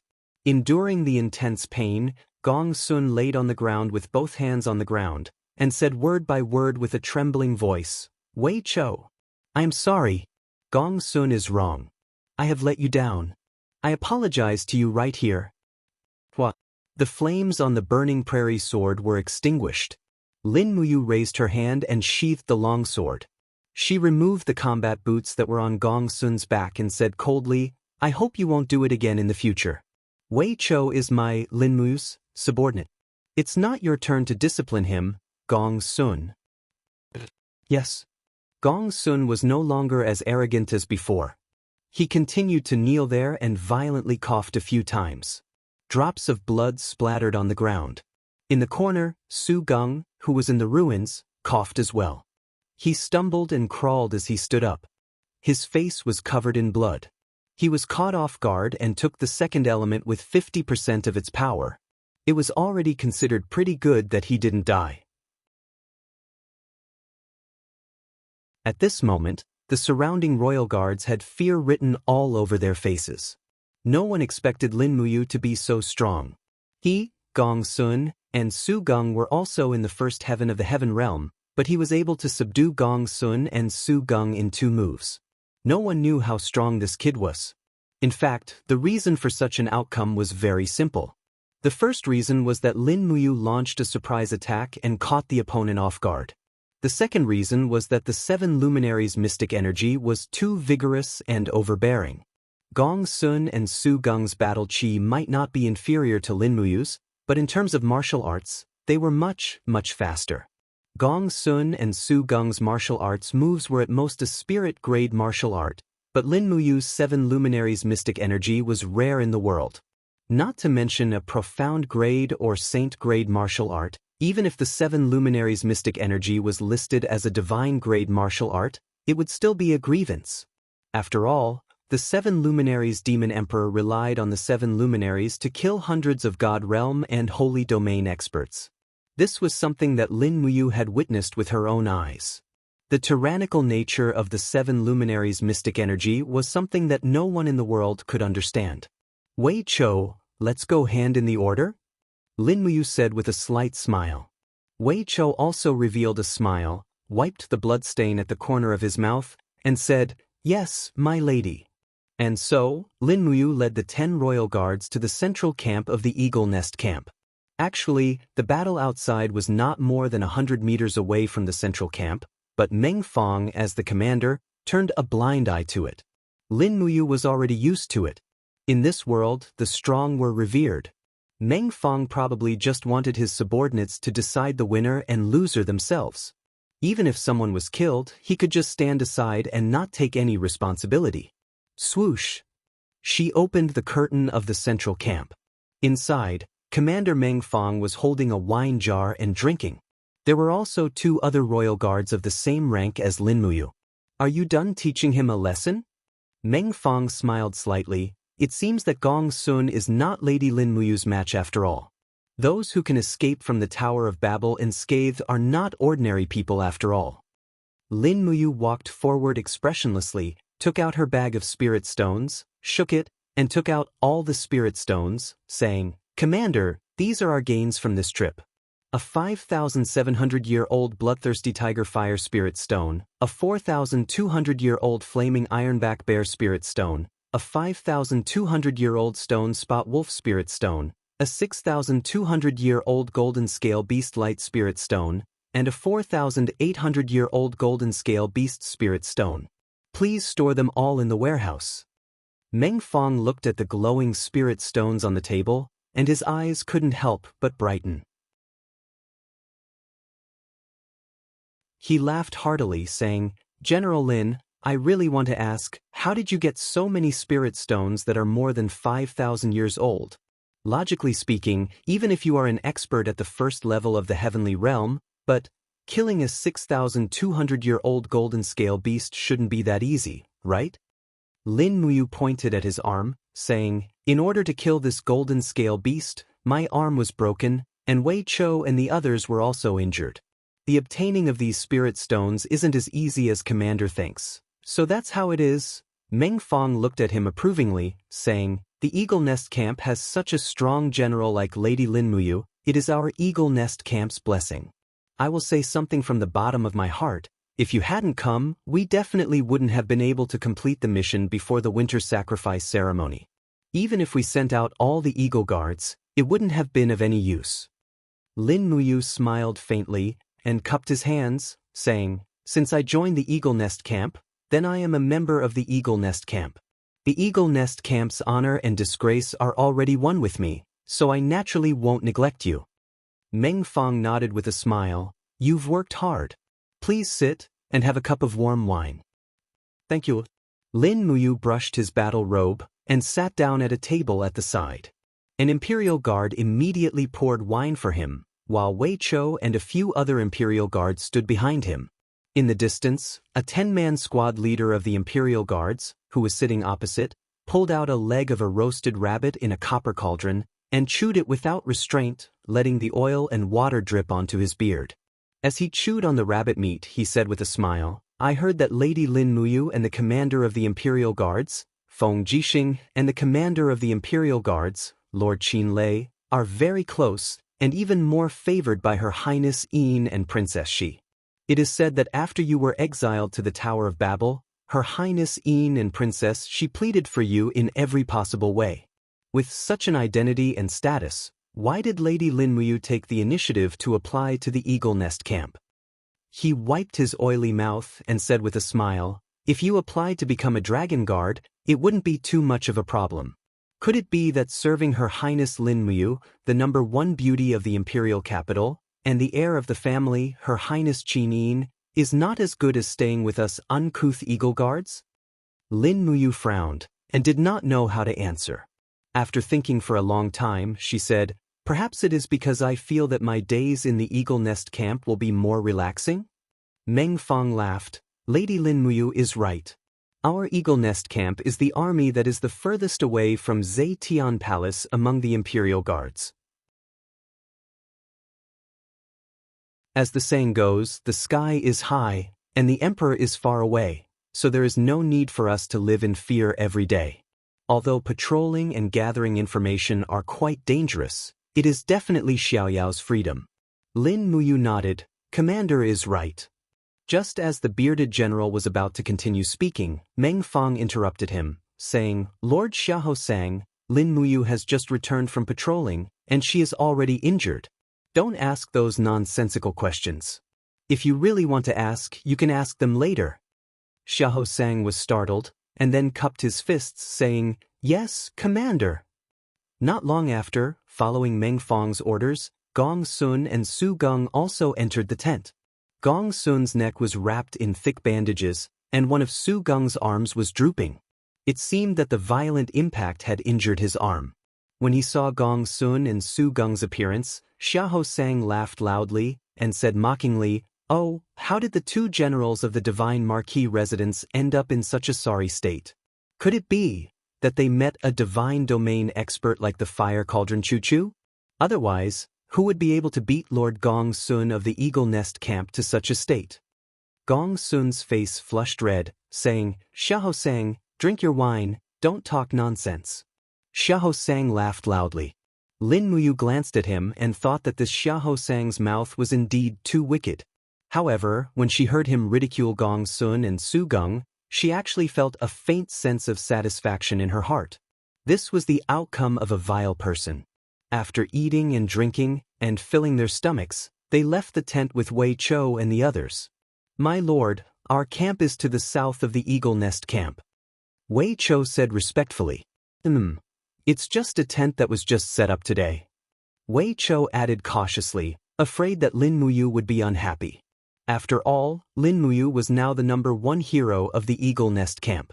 If he complained that the tent was too simple and crude, it would not look good for everyone. Fortunately, Lin Muyu did not care about this, and said with a smile, "It's okay, it's fine as long as it can block the wind and rain." When they arrived at the camp, it was indeed very simple.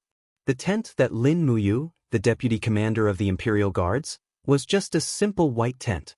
Although it could block the rain, it might not be able to block the wind. There was a simple bed inside, but it was actually just some hay padded on top. After entering the tent, Lin Muyu was speechless.